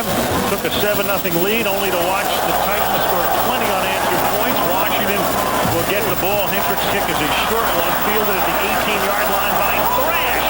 And a good run back to begin the second half for the Redskins out to midfield, forced out by Keith Bullock. Here come the numbers for the first 30 minutes of competition. And really, the Titans may have a big lead, but they really haven't done much on offense. It's been the punt return by Mason and that interception return. You can see that the Redskins have the total yardage advantage. But when you don't tackle on interceptions and you don't tackle well on punt returns, that's exactly what the Redskins have done here in the first half. 10 points in the last 58 seconds for the Titans. And a huge swing on that last play as Washington tried to get into field goal range. The next thing you know, Roll was rolling to the end zone. Stephen Davis is lucky to get back to the line of scrimmage. Davis tonight has now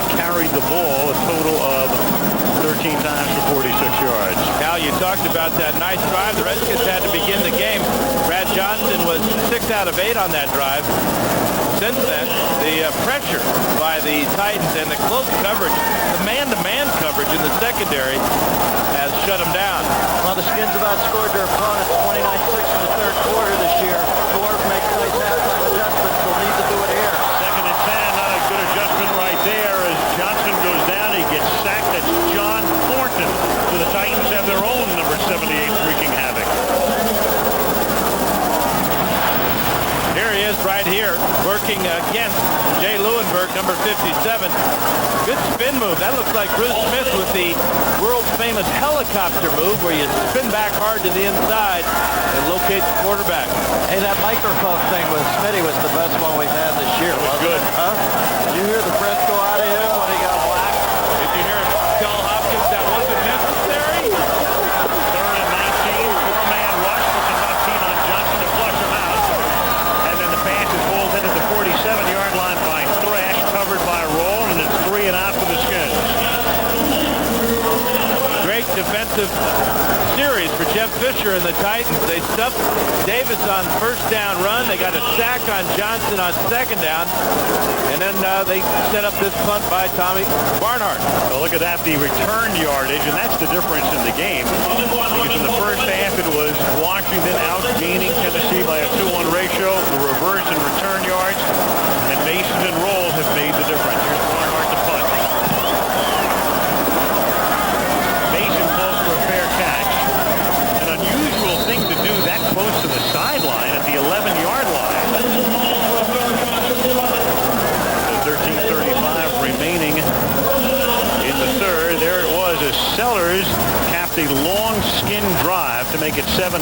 Del Greco with a field goal, then the Mason 69-yard punt return. Del Greco tacked on 3 more, and then of course the huge play at the end of the half, a Samari Roll interception and 81-yard return. Here comes the grind.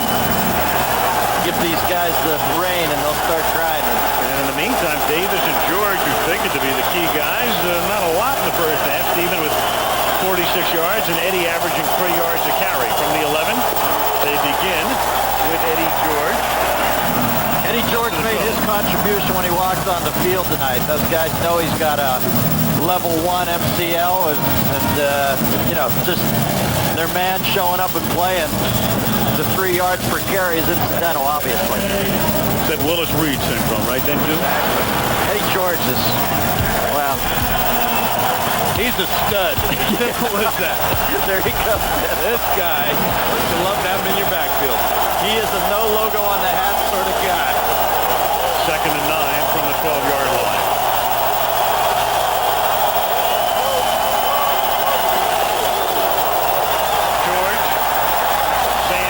Hits him first, but then he takes shade for a little ride up to the 15-yard line, where it'll be 3rd down and 6.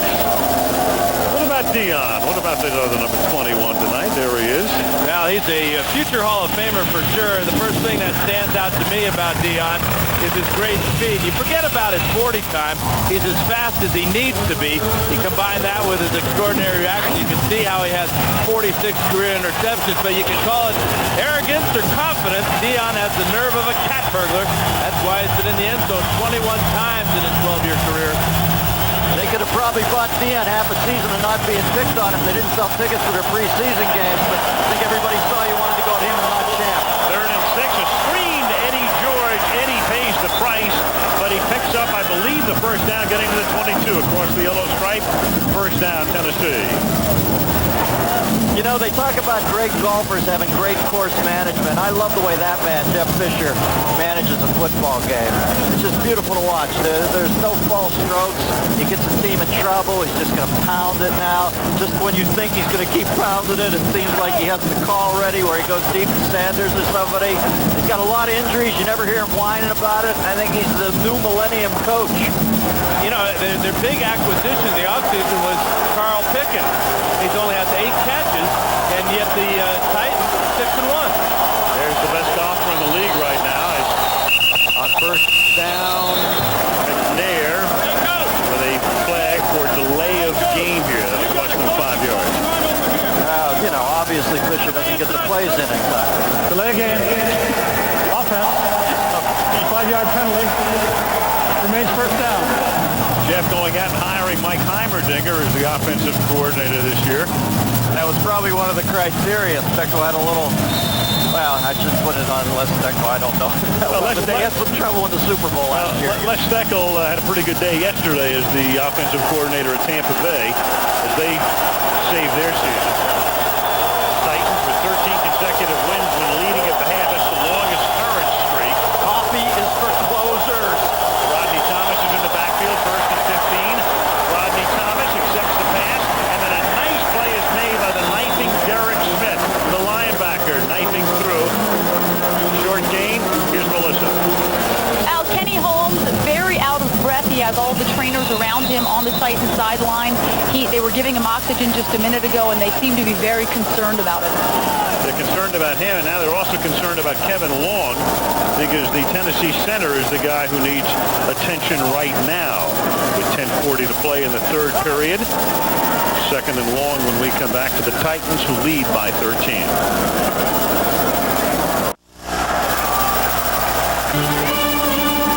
Monday Night Football is being brought to you by Coors Light, proud sponsor of the John Wayne Cancer Institute and their search for a cure. By Nissan, Driven, and Capital One. Capital One, what's in your wallet? No quips. I just want to tell Mrs. Long her baby boy's up and walking about. Yep, the center. Number 60, keep an eye on him. Going to hit LeVar Arrington right there. Looked like he might have got a stinger down his right arm. In the meantime, Bruce Matthews goes to center at least for one play on second and 13. And Eddie George breaks one out to the 30-yard line. It'll be 3rd and 2, tackled by Derek Smith after a gain of 11. Dano, you got to love Matthews, huh? Well, you do, because he just slipped right over to center, and the offensive line has no big problem there. Fred Miller did a nice job on Coleman on the outside, but it kind of just gets the whole team fired up when you can hand it to Eddie George. Bruce Smith and Brad Hopkins going at it again. Hopkins got both hands on him, but the play going away, Hopkins knew he could grab him. 3rd and 2, Matthews to center. Pillar goes in to spell Matthews at guard. Long will be back in shortly. And Eddie George is stopped by the ever-active Derek Smith. So that'll make it 4th down.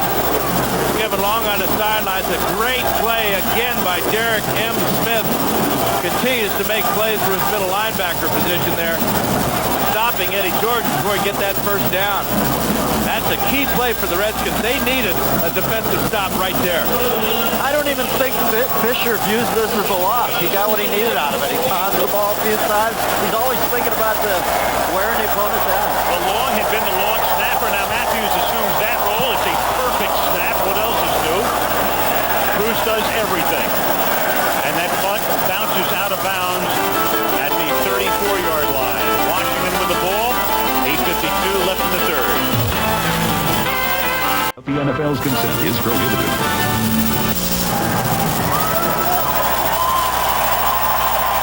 The Smithsonian National Air and Space Museum here in Washington. Been there, Dennis? Great place to visit. When I think of aeronautical games, I think of the man to my right, Mr. Danny Fowler. Yep, and Air Coryell. Look at these two guys. You want to know the shaky thing? They don't know tomorrow's Halloween. This is Monday to them. From the 34-yard line, here's Stephen Davis beginning this drive with a 4-yard gain. 2nd and 6. Let's check in with Melissa. Now, Titans center Kevin Long has just left the field. They were checking his neck with isometrics, seeing if there was any damage to his neck. They say it's a burner in his left shoulder, but it looks a little bit more serious as he has left the field. So Long is out. That meant, as we said before, Matthews goes to center, and Pillar takes over at guard. Well, it might be a little more serious than they thought, but it's obviously great to see him jogging off using both arms like that. 2nd down and 5. Toss back to Davis, and Davis up to the 46. Eric said before, and he's right, Stephen Davis normally doesn't like to take pitch outs, but he does there, and it's his best gain of the night. Dennis talked about how the Redskins make adjustments at halftime. I'm sure that Norv Turner peeled some paint off the locker room wall with his address to the gut check now for this offense. They're going to pound the ball with Stephen Davis. They went up inside, and then they went to the outside, and they got a first down. You know, I don't think North's team had that bad a first half. I mean, that last play obviously killed them, but 13-7 against the great Tennessee team, I think they did all right. From the 46-yard line on first down, Johnson throws and is caught by a sliding Connell at the 42, and he is down there. He got up. He thought he wasn't touched. All you have to do is touch him, and Samari Roll is the man who touched him. But the question was, were his knees on the ground when he got touched by Roll? I don't think Connell thought he was. 5-step drop and letting it rip by Brad Johnson. Watch how quickly Connell gets up. His knees were off the ground when Roll touched him. But unfortunately for the Redskins, this is not a play that can be reviewed because they blew the whistle. The play ended at the 41-yard line. I think Connell's quickness fooled the official. Well, now, time is being called by the officials here. I think they're checking out whether they can be reviewed or not. Well, if the whistle blew, the play is over. Again, it's an inadvertent whistle situation. Right. It's as simple as that. If the whistle had blown, that's the end of the play, period. And that's what happened. They're going to when the run is ruled down by contact, the clock continues to run. And then we're talking about the fact that the clock needs to be restarted here. Not a challengeable call. First down at the 41-yard line. Albert Connell hurt on the play. Comes to the sideline. First and 10 from the 41-yard line. Davis, nice play, knifing through, making the tackle behind the line of scrimmage. Jason Fisk.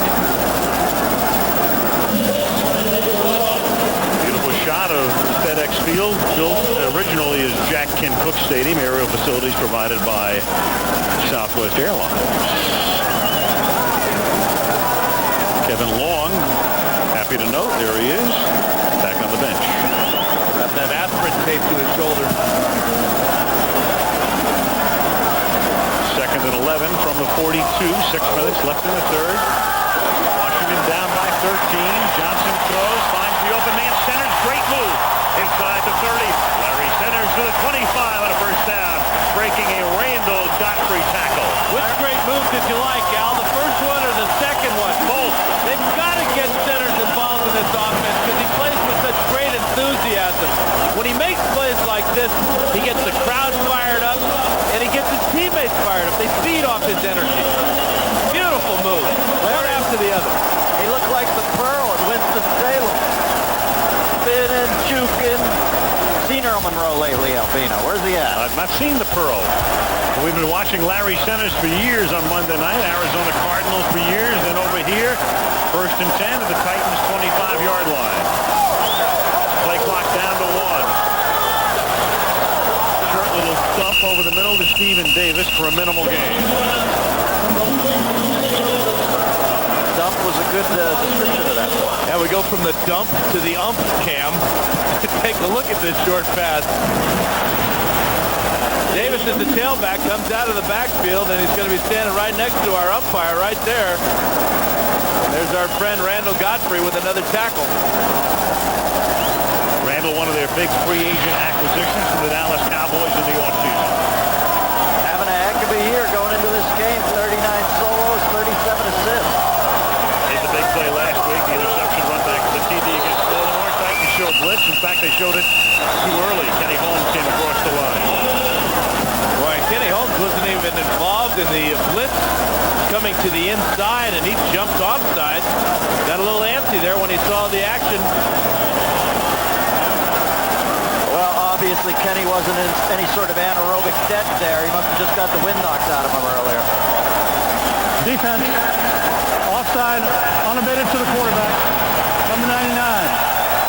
A 5-yard penalty. Remains second down. When Fisk jumped, Holmes saw him out of his peripheral vision, and that's got him coming across the line of scrimmage. Are those underpair? I hope not. What? Look like he had underpants on his head. Second and 3. This is Davis swinging to the outside. I got to log on to find out the deeper meaning of that then, dude. I'm just telling you, it looked like he had a pair of BVDs on. New fashion statement. You were at the GQ Awards the other night. Let's see if the kid got copies for closers. There it is, copies for closers. Good pull, kid. Who is that kid who does that? Glenn Ross. You can log on, Enhanced TV at NFL.com, ESPN.com for interpretations. Third down and 4 from the 19-yard line. Here's Johnson swinging to the outside, a pass into the arms of Steven Alexander at the 12-yard line, and Alexander says, "I'll do your job, Ron Winter." First down. They were at the 13-yard line. When you get in these third down and medium ranges, it's just so much easier to convert. You don't have to worry about throwing the ball down the field 10, 15 yards. That's about a 6-yard out. And Alexander makes the first down easily. Brad Johnson, accurate as always tonight, 15 to 25 at 60%. Never completed less than 50% of his passes in any game in his career, and throws that one out of bounds and out of the end zone over the head of James Thrash, who was covered very well. You know, Johnson's got a streak of 10 straight games throwing at 60%. How do you know all these things? He gets one tonight, he's at 11. That ties for the second most ever 60% games in a row. You know what the first is? This is mind-boggling. Yeah. 22 in a row. That's what I love about it. Then dude does his homework. 22 in a row by Stevie Young. So if he gets it tonight, he's only halfway home. By Stevie Young. Wow, look at that. Oh, my God. Now that's frightening. That's perfect. I look like, that wasn't quite me. That wasn't, you know, does anybody else find it frightening that we can be so, our essence can be defined on a chord? Wasn't quite you. Who was it, Dana Carvey? Time out. It just didn't quite look like. I like this mask you got on now. That looked like one of the elder Hudson brothers. Redskins take a timeout. Their first of the half. 3:10 left in the third. 20-7 Tennessee.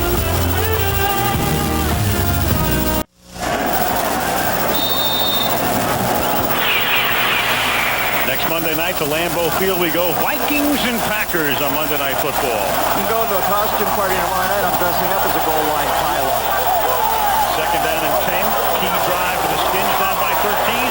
They give it to Davis, who takes it to the 7. And the most critical call the Redskins will have to make to this point in the game coming up here, third down and 4. Brad Johnson taking a beating all year. Hasn't been sacked a whole lot coming into the game. Only 12, but you can see the pressure that the Titans defense has put on him tonight. That's not even counting that big hit he took from Denard Walker in that first drive of the first quarter. I bet you Norval might run it here. Got a funky feeling. He loves to run it down in the red zone. Yeah, out of the shotgun. Exactly, Dennis. Yeah, right. He takes Stephen Davis out. Apart from that, not a problem. Third down and 4. All right, I sniffed something that wasn't there. And Johnson throws it out of the end zone. Flags go down. Alexander interfered with by Eddie Robinson. And the only question would be, was it a catchable ball? Because the ball wound up out of the end zone. I don't think it was catchable. That ball was thrown out in the back of the end zone, as you said, Al. That's what the conference is about. Big confab. Pass interference. Number 55 in the defense. The foul occurred in the end zone. The ball by rule is placed at the 1-yard line. First down. And it looked to me like this is a bad call, because it looked to me like Alexander had stopped running the ball. He had turned around to make a play on the ball. Watch how far that ball lands out of bounds.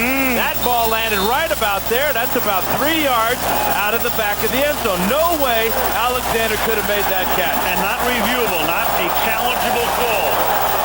They give it to Davis, and he goes nowhere. And Dan, the rule states if a ball is uncatchable, and unless Alexander was 9 feet 11, it was uncatchable. There shouldn't have been a flag. This is a heck of a tackle here on Stephen Davis. Javon Kurtz right there reaches out with his right hand and keeps Davis from going any further. That's a terrible call by the officials, though, on the Alexander play, because clearly he was interfered with by Robinson, but equally as clear was how far that ball was out of bounds. And it does not fall under the realm of challengeable calls. It was was nothing that Fisher could do about it, and Johnson has to disgustedly take a second timeout on this drive. So they're down to one timeout with 16:38 left in the game. Not to mention one challenge. 20-7, Tennessee.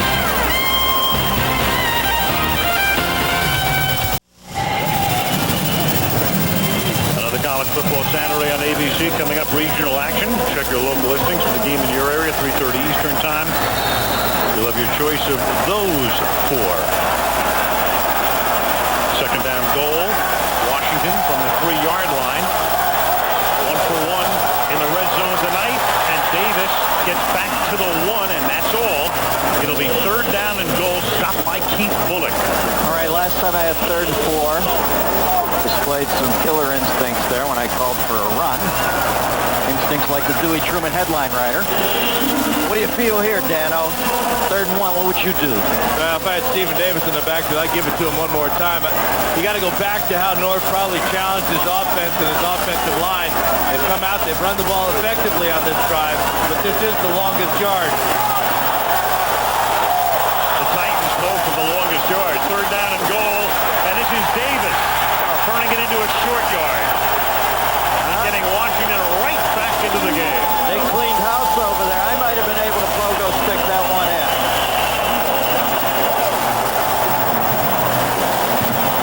And again, it's Norv Turner with a little bit of a cross-up. The Redskins came with a counter play on the goal line. Usually you try to come with power. Well, Turner knows that Fisher knows they're going to come with power. Look, here's the power here. They fake it this way and come back to the weak side. Beautiful job of play calling and perfect execution by the Skins. Davis's 9th rushing touchdown of the season, tying him in that department with Marshall Faulk.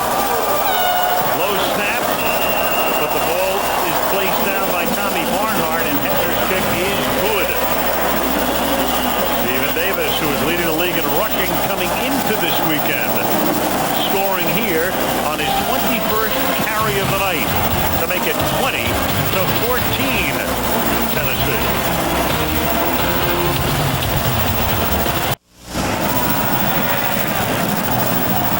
Yeah?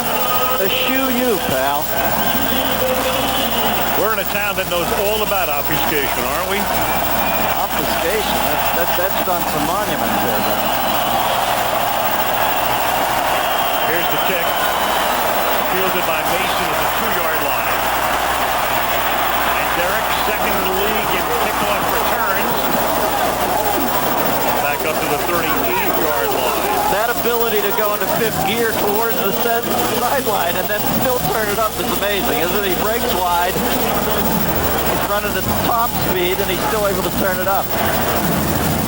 Scoring summary, Washington taking the early lead, then 20 unanswered points for the Titans. Roll with an 81-yard interception return, and Stephen Davis capping off that last Washington drive with a touchdown at 20-14 as the third period winds down. 47 seconds left in the quarter. Hopkins and Smith continue to have at it. McNair first down at the 37-yard line.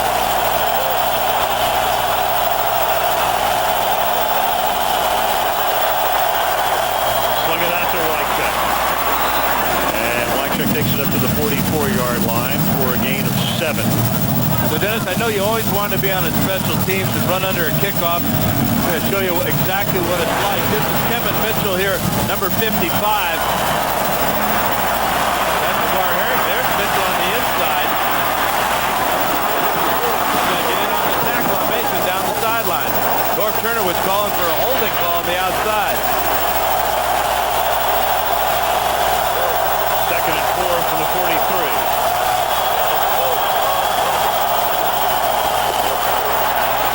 Eddie George cuts it back out to the 50-yard line. That's a first down for the Titans on what will be the final play of the period. Eddie thought he could have had a lot more. That's why he's pounding the turf. And what he did is he embarrassed LeVar Arrington. He made a move on Arrington that left the rookie flat on his face.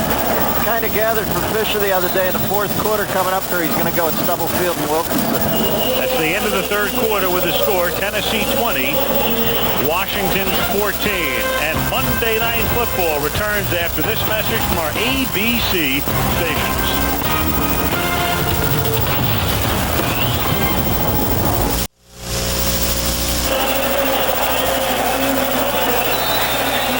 On ESPN.com, Eric Dickerson previewing our game next week. Terrell Davis chatting online. Keyword Monday Night Football. Okay, we start the fourth quarter. 1st and 10, Tennessee. At the 49-yard line, Titans seeking a 7th straight win. Eddie George picking up steam here in the second half. Takes it to the 42-yard line. Gain of 9, tackled by Mark Carrier. Dennis, you were talking about how Jeff Fisher told us last night that they want to run right up in the middle against Stubblefield and Wilkinson. He feels that they get tired as the game wears on. This is a big offensive line with the premier power running back in the NFL, and Eddie George. You can see him dragging tacklers close to that first down. Second down and 1 from the 42-yard line. Eddie George to the 40. Let's check in with Melissa Starr. Al, perhaps it should come as no surprise to find Adam Sandler down here on the sidelines after his starring role as Bobby Boucher in The Waterboy. Obviously, you're a football fan.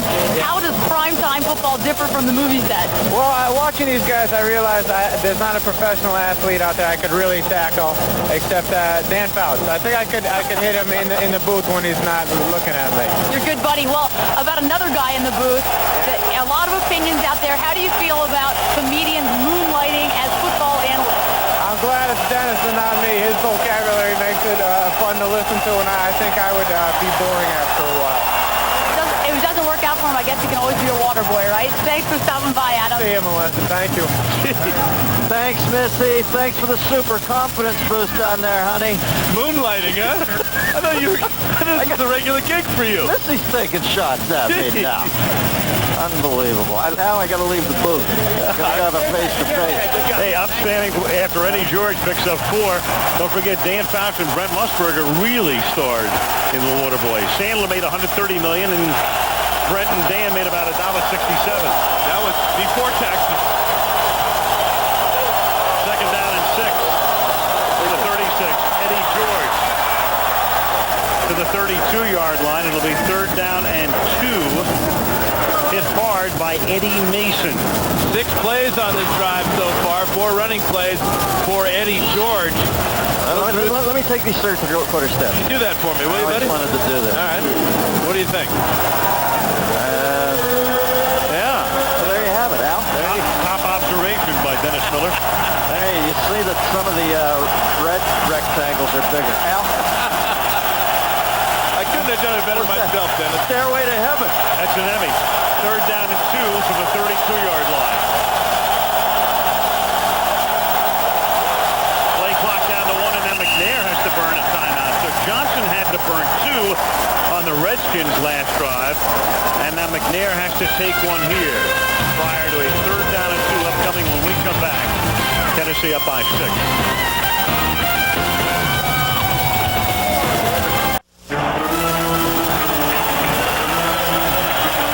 Monday Night Football being brought to you by Ford Outfitters, No Boundaries, by Dr. Pepper and your local Dr. Pepper bottler. Dr. Pepper makes the world taste better. State Farm Insurance, like a good neighbor, State Farm is there. And Frost Food, Coors Light, tap the Rockies. Eddie George has been used to carrying 30 to 35 pounds. He's only at 16. He's still fresh. 3rd down and 2 at the 32-yard line. Big play for the Titans after having to take the timeout. They give it to Eddie George. Eddie with a flag down gets to the 30-yard line. Another stupid mistake, a stupid penalty by Washington. LeVar Arrington jumped offside. And doesn't Turner know it through that expression? There he is, right here, number 56. Number 56, defense. A 5-yard penalty results in a 1st down. They're reverting to their old ways when they lost to Detroit and they lost to Dallas. Too many penalties and not enough big plays. 1st down after the game. The ESPN Sports Center. Highlights of all the day's activity in sports. Highlights of this one as well. Titans lead by 6 at the 27-yard line. 1st down. Eddie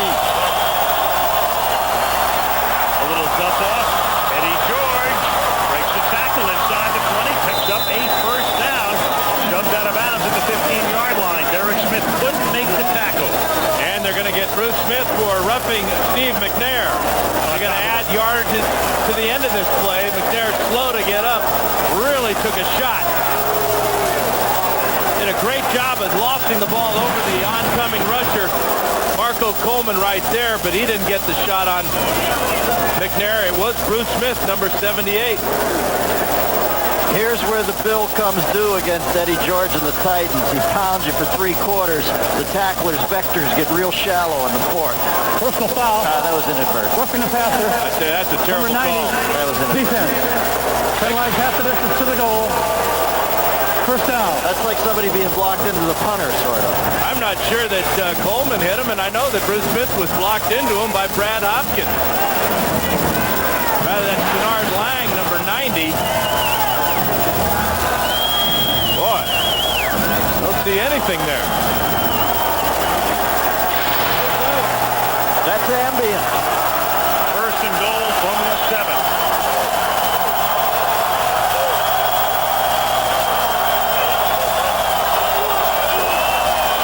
George, tackle behind the line of scrimmage by Marco Coleman. Let's check in with Eric. Well, Eric, Al, the most important thing for a running back is his first step. As I watched Eddie George early in the game, he didn't have that first step, that burst that he wanted to have. He told me when the game started that, Eric, that is one thing that might be missing from my arsenal tonight, which is my first step. But as the game goes on, as the great ones do, he gets stronger and stronger. And he has throughout his career. Tonight he's carried 17 times for 60 yards. It is second down. Goal at the 8-yard line.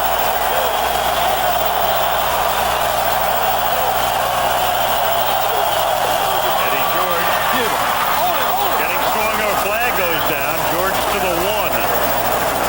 Behind a Lorenzo Neal block. So when the flag comes in from the umpire, you know the rest. Tell you, he gets through that hole. He reminds me of Roger Craig when he turns upfield. The pitcher? Yeah. The ex-manager? Of course, Al. You didn't think I meant the 49er running back, No, of course not. Holding.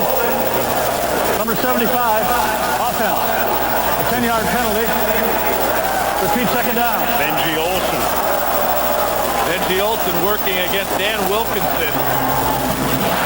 Here they are, tied up right here. Great block out here by Lorenzo Neal, but there's the hold right there. Good call by the officials. And Tennessee shows that they can make mistakes too. Second and goal from the 18-yard line.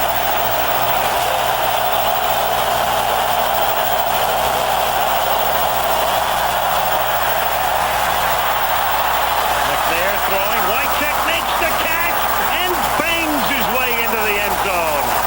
Frank Wycheck just chapping at the bit. Couldn't wait to get back to Washington and gets into the end zone. Took care of Matt Stevens and Sam Shade along the way. Remove one chip from one shoulder. And whenever McNair's in trouble, he looks for number 89 because Wycheck never quits on his route. Gets inside of Derek Smith there. There's the communication with the quarterback. Look at this desire as he bounces off of 3 Redskins to get the score. How good was that feel for Wycheck? Al Del Greco for the point after.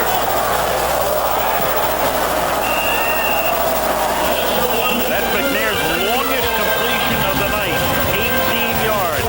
10-12 left in regulation. Tennessee back up by 13. BC. So we have the Tennessee Titans on top again by 13. Hendricks kick, fielded by James Thrash at the 5-yard line. And he brings it back up to the 29-yard line. Dano, as the Tennessee defense comes on the field, obviously the squad's clicking on all cylinders, but they've got to get young Mr. Kursoff. Now, earlier in the year we heard Bruce Smith saying that Kurson's going to be chip blocked a lot this year. I hear that term, and I don't quite exactly know what it is. What is it? Well, it's a form of a double team. This is a form of a double team as well. Keith Bullock and Eric Morris on Thrash, but Kurson's holding his own, though. He's attracting a lot of attention. That's freeing up the rest of that defensive line and linebackers.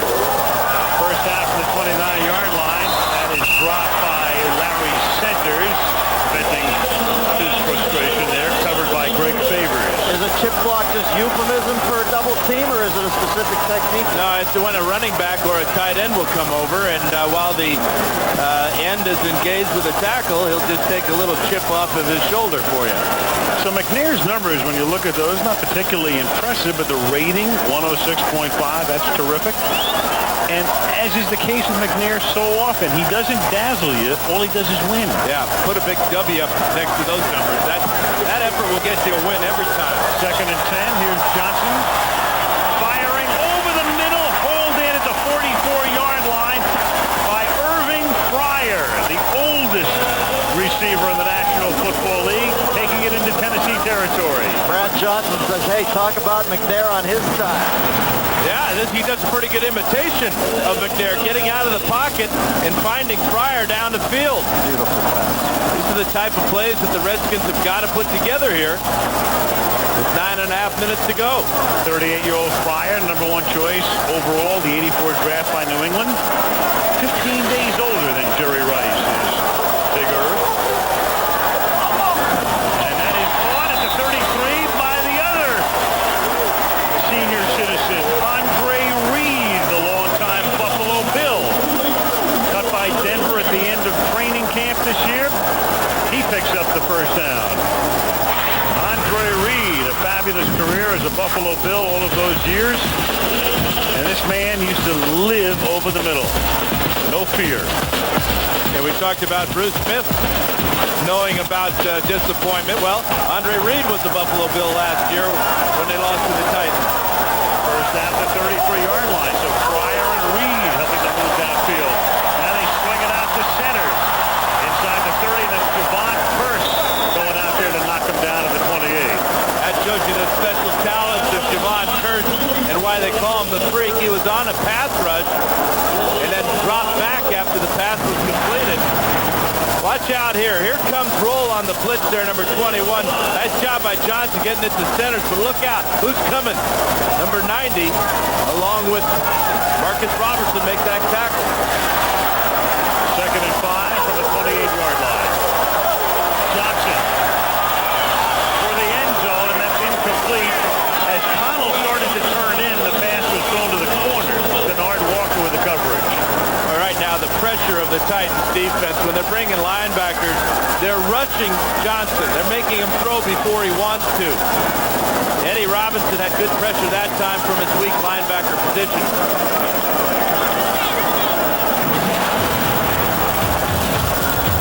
Brad Johnson started with Minnesota. Could have been the Vikings quarterback tonight, but got hurt. That's the year Cunningham came in, took over, won the MVP award. Brad signs with Washington as a free agent. His contract's up at the end of this year. Here, 3rd down and 5. And that is caught at the 20-yard line for a first down by Irving Fryer. You know, Al, you were talking about Fryer being the number 1 pick in the draft. The Skins have so many varied people from so many different directions. They've got, oh, he's hurt? They've got 4 number 1 picks in the entire draft on this team. Including Fryer, first overall in 1984 with New England. Then he went to Miami and Philadelphia and wrapping up his career here. On 1st and 10, Johnson to the end zone, and that's incomplete.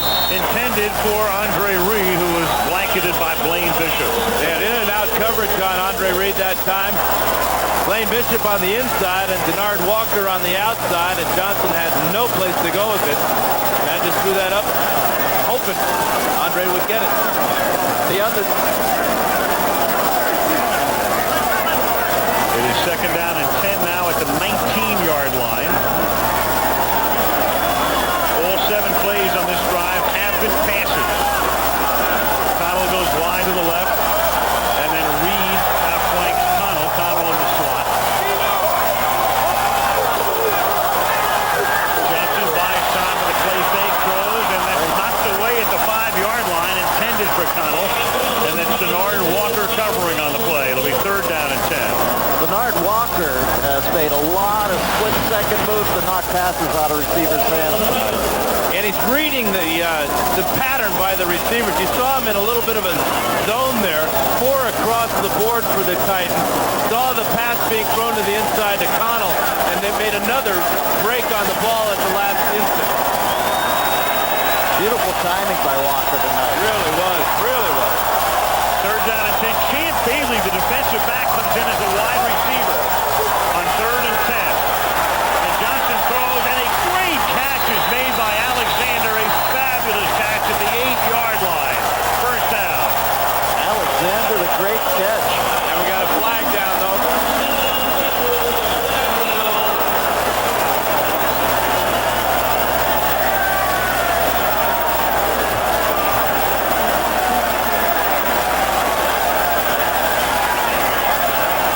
From Ron Winter.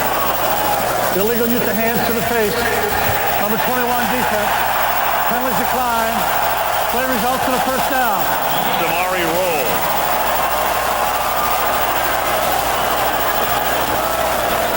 Tell you what, that was a great pass play by the Redskins. 6'4", Steven Alexander reaching over, using his body to screen Blaine Bishop, who goes 5'9" away from it. Great catch. They leave Bailey in the game, who played both ways during his career at Georgia. He comes out of the slot. They give it to Centers, and Larry through the center to the 4-yard line. Second down and goal. 7 minutes left in regulation. The Titans seeking a 7th straight win. The Redskins seeking a 6th straight win. That was the first run on this drive. Obviously, North's team's in 4-down situation down here, too. Second and goal. Johnson throwing. Caught by Centers. Touchdown.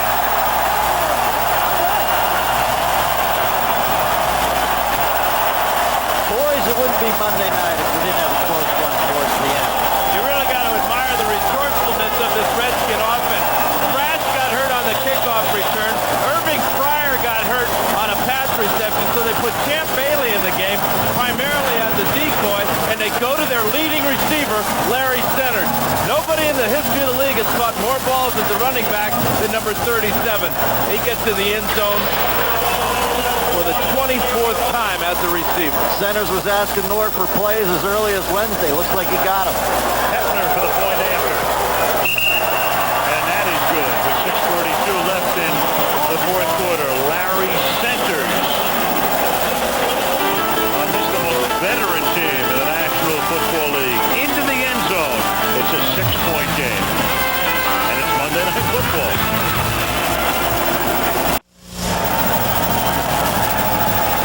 Election day coming up. There's our man. Look, we got a young Jan Michael Vincent off to the right of the sign now. You see everything. You know everything, see everything. I think that was Circa the mechanic for Charlie Bronson right now. Here's Hefner to kick off now. 6-point game. And it's fielded up at the 25-yard line. Reaching up to make the grab was John Thornton like he was a center fielder. And he brings it up to the 39-yard line. Tomorrow, Gina has no problem when another mother in the neighborhood is better with children than she is. At least it's no problem until Gina finds out this woman used to date her guy, the Gina Davis show. Something wacky was going on there. You see the wacky dance? Talk about a wacky play. Look at this catch by John Thornton, a defensive tackle. He had played a little basketball in his young life, hasn't he? 6'2", 300 pounds. Skying. He'll be playing H-back soon. From the 40-yard line. Mark Carrier injured out of the game. The safety for Washington. Matt Stevens taking his spot. Eddie George up to the 42-yard line. Stopped by Derek Smith. It's going to be pretty simple right now. The Redskins know what the Titans are going to do. They're going to feed number 27 the ball. Talk about a gut check for both teams right now. This game is on the line, and they're both going to go to their power. Yeah, this is like playoff ball. The Skins will find a lot out about themselves tonight because this is what they're going to face after the regular season. Washington had to burn 2 timeouts on a drive, so if Tennessee can sustain the drive here, chew up the clock, that will really come back to haunt them. 2nd and 8. Here's McNair. Pressured. Gets it away. Eddie George.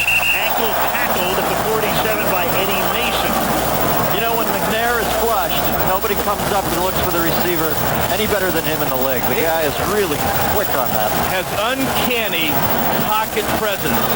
To be able to feel the rush of Marco Coleman, step inside just 2 or 3 feet to get the ball away. I know. It's that little Joey Montana slide. Yeah. It's another manic Monday night, isn't it? 3rd down and 3 from the 47-yard line.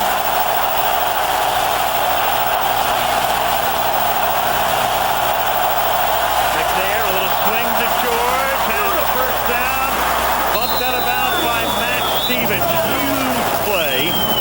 And the clock will start when the ball is signaled ready for play. Remember, we talked about this a few weeks ago. Outside of 5 minutes in regulation, if you go out of bounds, they stop it momentarily. The ball is then signaled ready for play. The clock starts again. Well, it's ironic they're on the Redskin insignia at midfield because McNair is really displaying some feathery touch on a few of these passes recently. He had 2 men coming at him free, and nobody covering George. 1st and 10 at the 40-yard line. Eddie George again. Goes nowhere. Remember, we talked about it earlier. If you believe in omens, the Redskins have been here for 15 presidential elections. In every instance, if they won their last home game prior to the election, the incumbent party stays in the White House. If they lose, the other party goes into the White House. What do you think? I think overtime Ty and Nader gets it. Good point. Eddie Mason, who's been filling in for Sean Barber with the big hit that time on Eddie George. 2nd and 9 at the 39-yard line.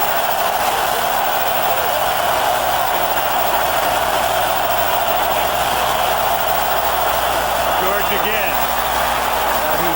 To the 35-yard line. He's tackled by Bruce Smith.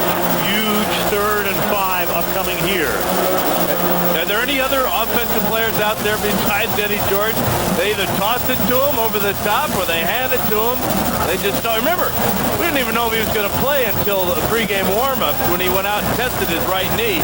Mike Heimerdinger doing a great job. A lot of these plays remind me of the Denver Broncos, that little touch pass over the top to Terrell Davis. Heimerdinger brought a lot of that Bronco offense to Tennessee with him. Huge play here, especially in light of the Washington timeout situation. If they can move the chains, 3rd down and 5. Washington showing blitz. McNair throws, caught, and it is Wycheck who gets to the 34-yard line, and that's all tackled by Mason. Now for Fisher, do you kick a 51-yarder? Do you try to? The downside of this is if you miss, the ball comes back to where it is spotted for the field goal attempt, which is about the 34-yard line. Hunter on the field. Here's Eddie Mason. Watch this play as Wycheck comes to the inside after the slow block. Make the toss out to Eddie George, and Mason is right there. Super effort, though, by Wycheck trying to get close to that 1st down. Now, Hendrick is their long-distance field goal kicker, but I don't see a holder out there. And Hendrick what they're doing here is they're not going to kick a field goal. They take the delay of game call, and then if Washington wants to accept the penalty, it'll give Hendrick that much more room to pooch punt. The line of scrimmage is the 33. And again, as I said, the downside to this, if you do try to kick a field goal. Game. Offense. Penalties decline. Remains 4th down. You would leave Washington with a 67-yard field. Instead, Hendrick, one of the best at this, with Bruce Matthews snapping, will try to pin Washington deep. 2:25 to go. The Redskins have 1 timeout plus the 2-minute warning. And Dion drops back if the short punt is in the field of play. A little poochie. Is it too deep? Yes, it is. Into the end zone it goes, and so the Redskins will get the ball at the 20. Dion eliminates the pooch. And not declining the penalty keeps him at the 33 and makes the angles harder to hit. So it's a net 13-yard take. 80 yards to the Redskins, down by 6. 15 left in regulation.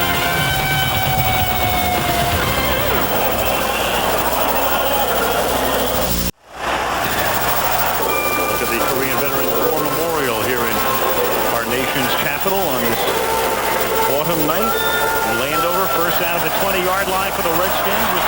and Johnson in the grass dumps it, and he will be sacked. He will be ruled down at the 10-yard line. Kenny Holmes came bursting through, grasping control, then he just throws it away. I think they're going to get him for grounding, Al, actually. Yep. He was spinning around, threw the ball left-handed. Total desperation by Brad Johnson. Deion Sanders is in the game as a wide receiver. Johnson was looking for him there. Yes. Thought he was Kenny Stabler for a second. Number 14. I know Kenny Stabler. That is no Kenny Stabler. Yes, you do know Kenny Stabler. Makes it second down. In effect, it's the same thing as grasping control. Yep. There is Deion. It is second down and 20 from the 10-yard line. You've got Fryer on the sideline. You've got Thrash on the side. You've got Reed and Connell in the game with Sanders. Johnson out of the shotgun. And Johnson going deep and out of bounds. That was Damon Sidney covering Connell on the play. 2:04 left. Here's Eric.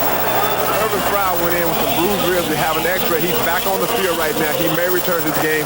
James Thrash has a bruised right knee. They're not sure if he's going to return to the game. So there's Fryer, there's Thrash. You know that Westbrook is gone for the season, which is why they are reduced right now to Connell, to Reed, and to Deion on offense. And to Champ Bailey last time they had the ball. But if he didn't want to have Deion returning punts, he doesn't want him out there running patterns across the middle either. You have no choice. He's got to play. They got nobody else. Third down and 20 from the 10-yard line. Fired over the middle, picked off at the 31 by Samari Roll, who cements his role as the player of the game on a pass intended for Deion Sanders. So Johnson hits number 21 with the wrong 21 as we come to the 2-minute warning. Samari Roll does it again.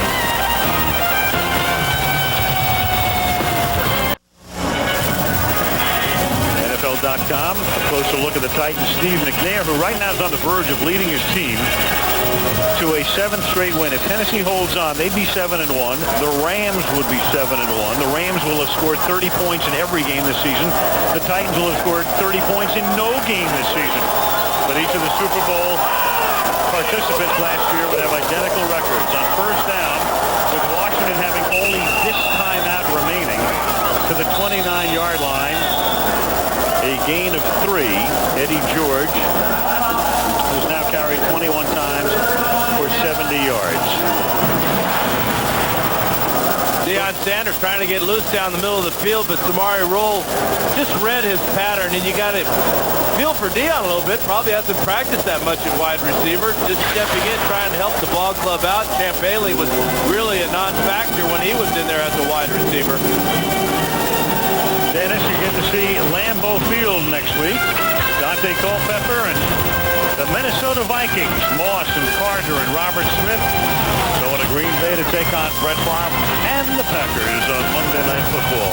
Want to have a little 5-alarm chili with Buzz Thurston while we're up there. That's awesome. There they are, Vikings receivers. We'll see those guys next week. 7-1 are they? And the Titans trying to go to 7-1. It would be a 7-game winning streak. This would snap Washington's winning streak at 5. It is second down. As you can see, 2014 starting 7-1 or 8-0. In the last 10 years, and only the 96 Redskins didn't get to the playoffs. Eddie George to the 28. How important those timeouts that the Skins had to burn on that early fourth quarter drive are right now. And a totally depleted wide receiver corps for Brad Johnson gave him absolutely no options to get back in this game, especially when you don't have any timeouts to work with. I think since 95, Fisher's got the best road record of any coach. The guy knows how to go into tight places and get it done. Meanwhile, Eddie George just goes limping off the field, bends over on the sideline. Rodney Thomas comes in. McNair will take the play clock all the way down to 1. And in fact, he'll take it down below 1 for a delay of the game call here. I think Eddie George's probably been hurt the whole game. He only lets the hurt in when the job's done. Under a minute now, the delay of game call will... Oh, one thing it did, it stopped the clock. Now, it did. That's a free timeout for the Redskins. Yeah, you never know about fumbles in this league, too.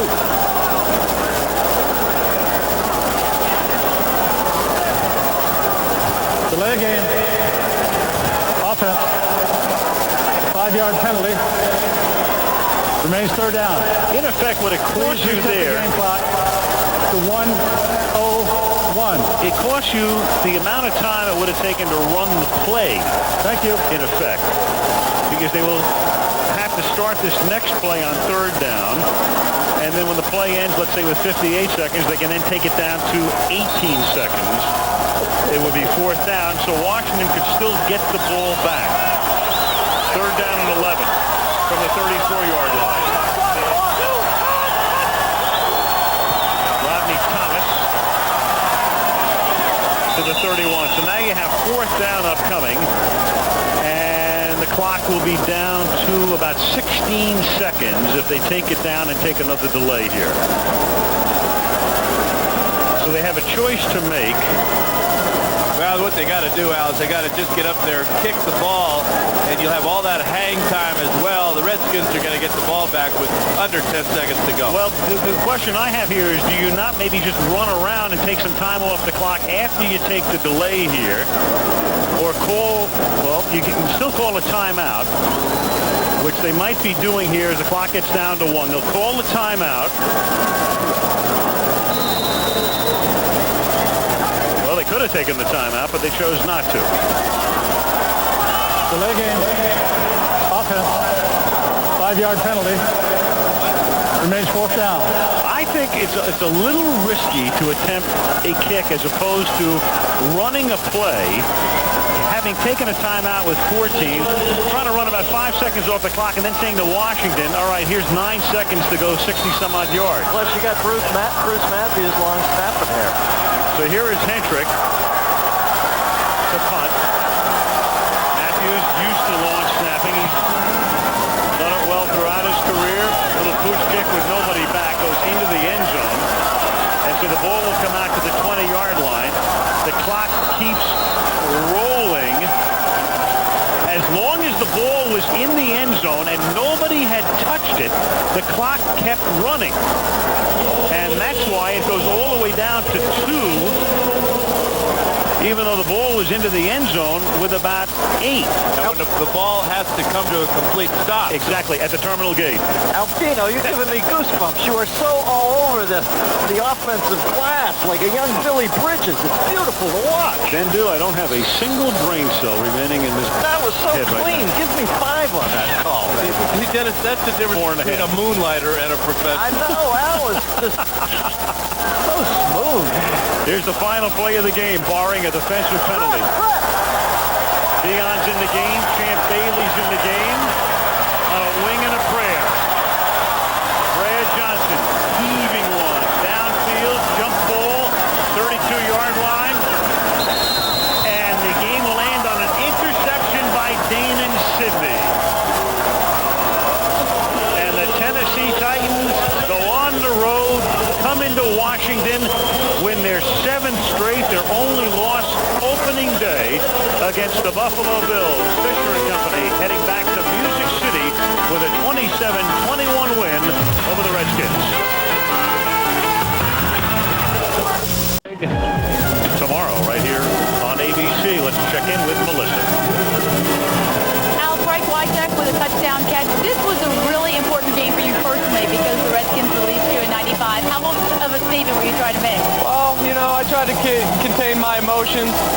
It was a big game for me personally. Like I said, coming back to a team that sort of cast you off. And it's nice to come back and score and get a win for the team because it was huge.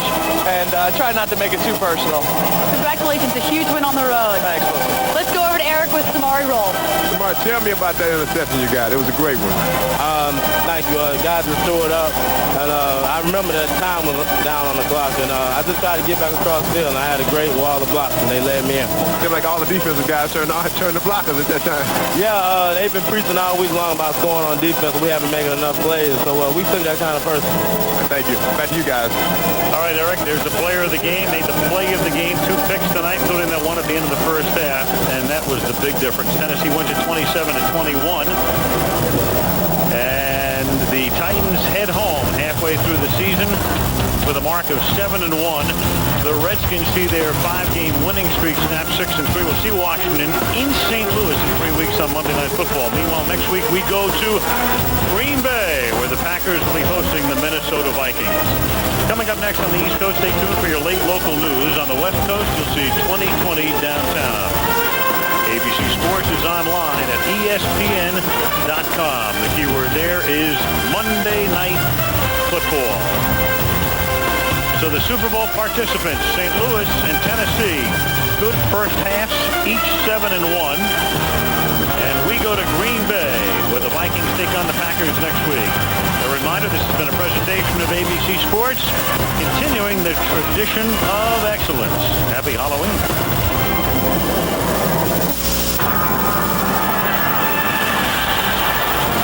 ABC Sports thanks you for watching this presentation of the National Football League.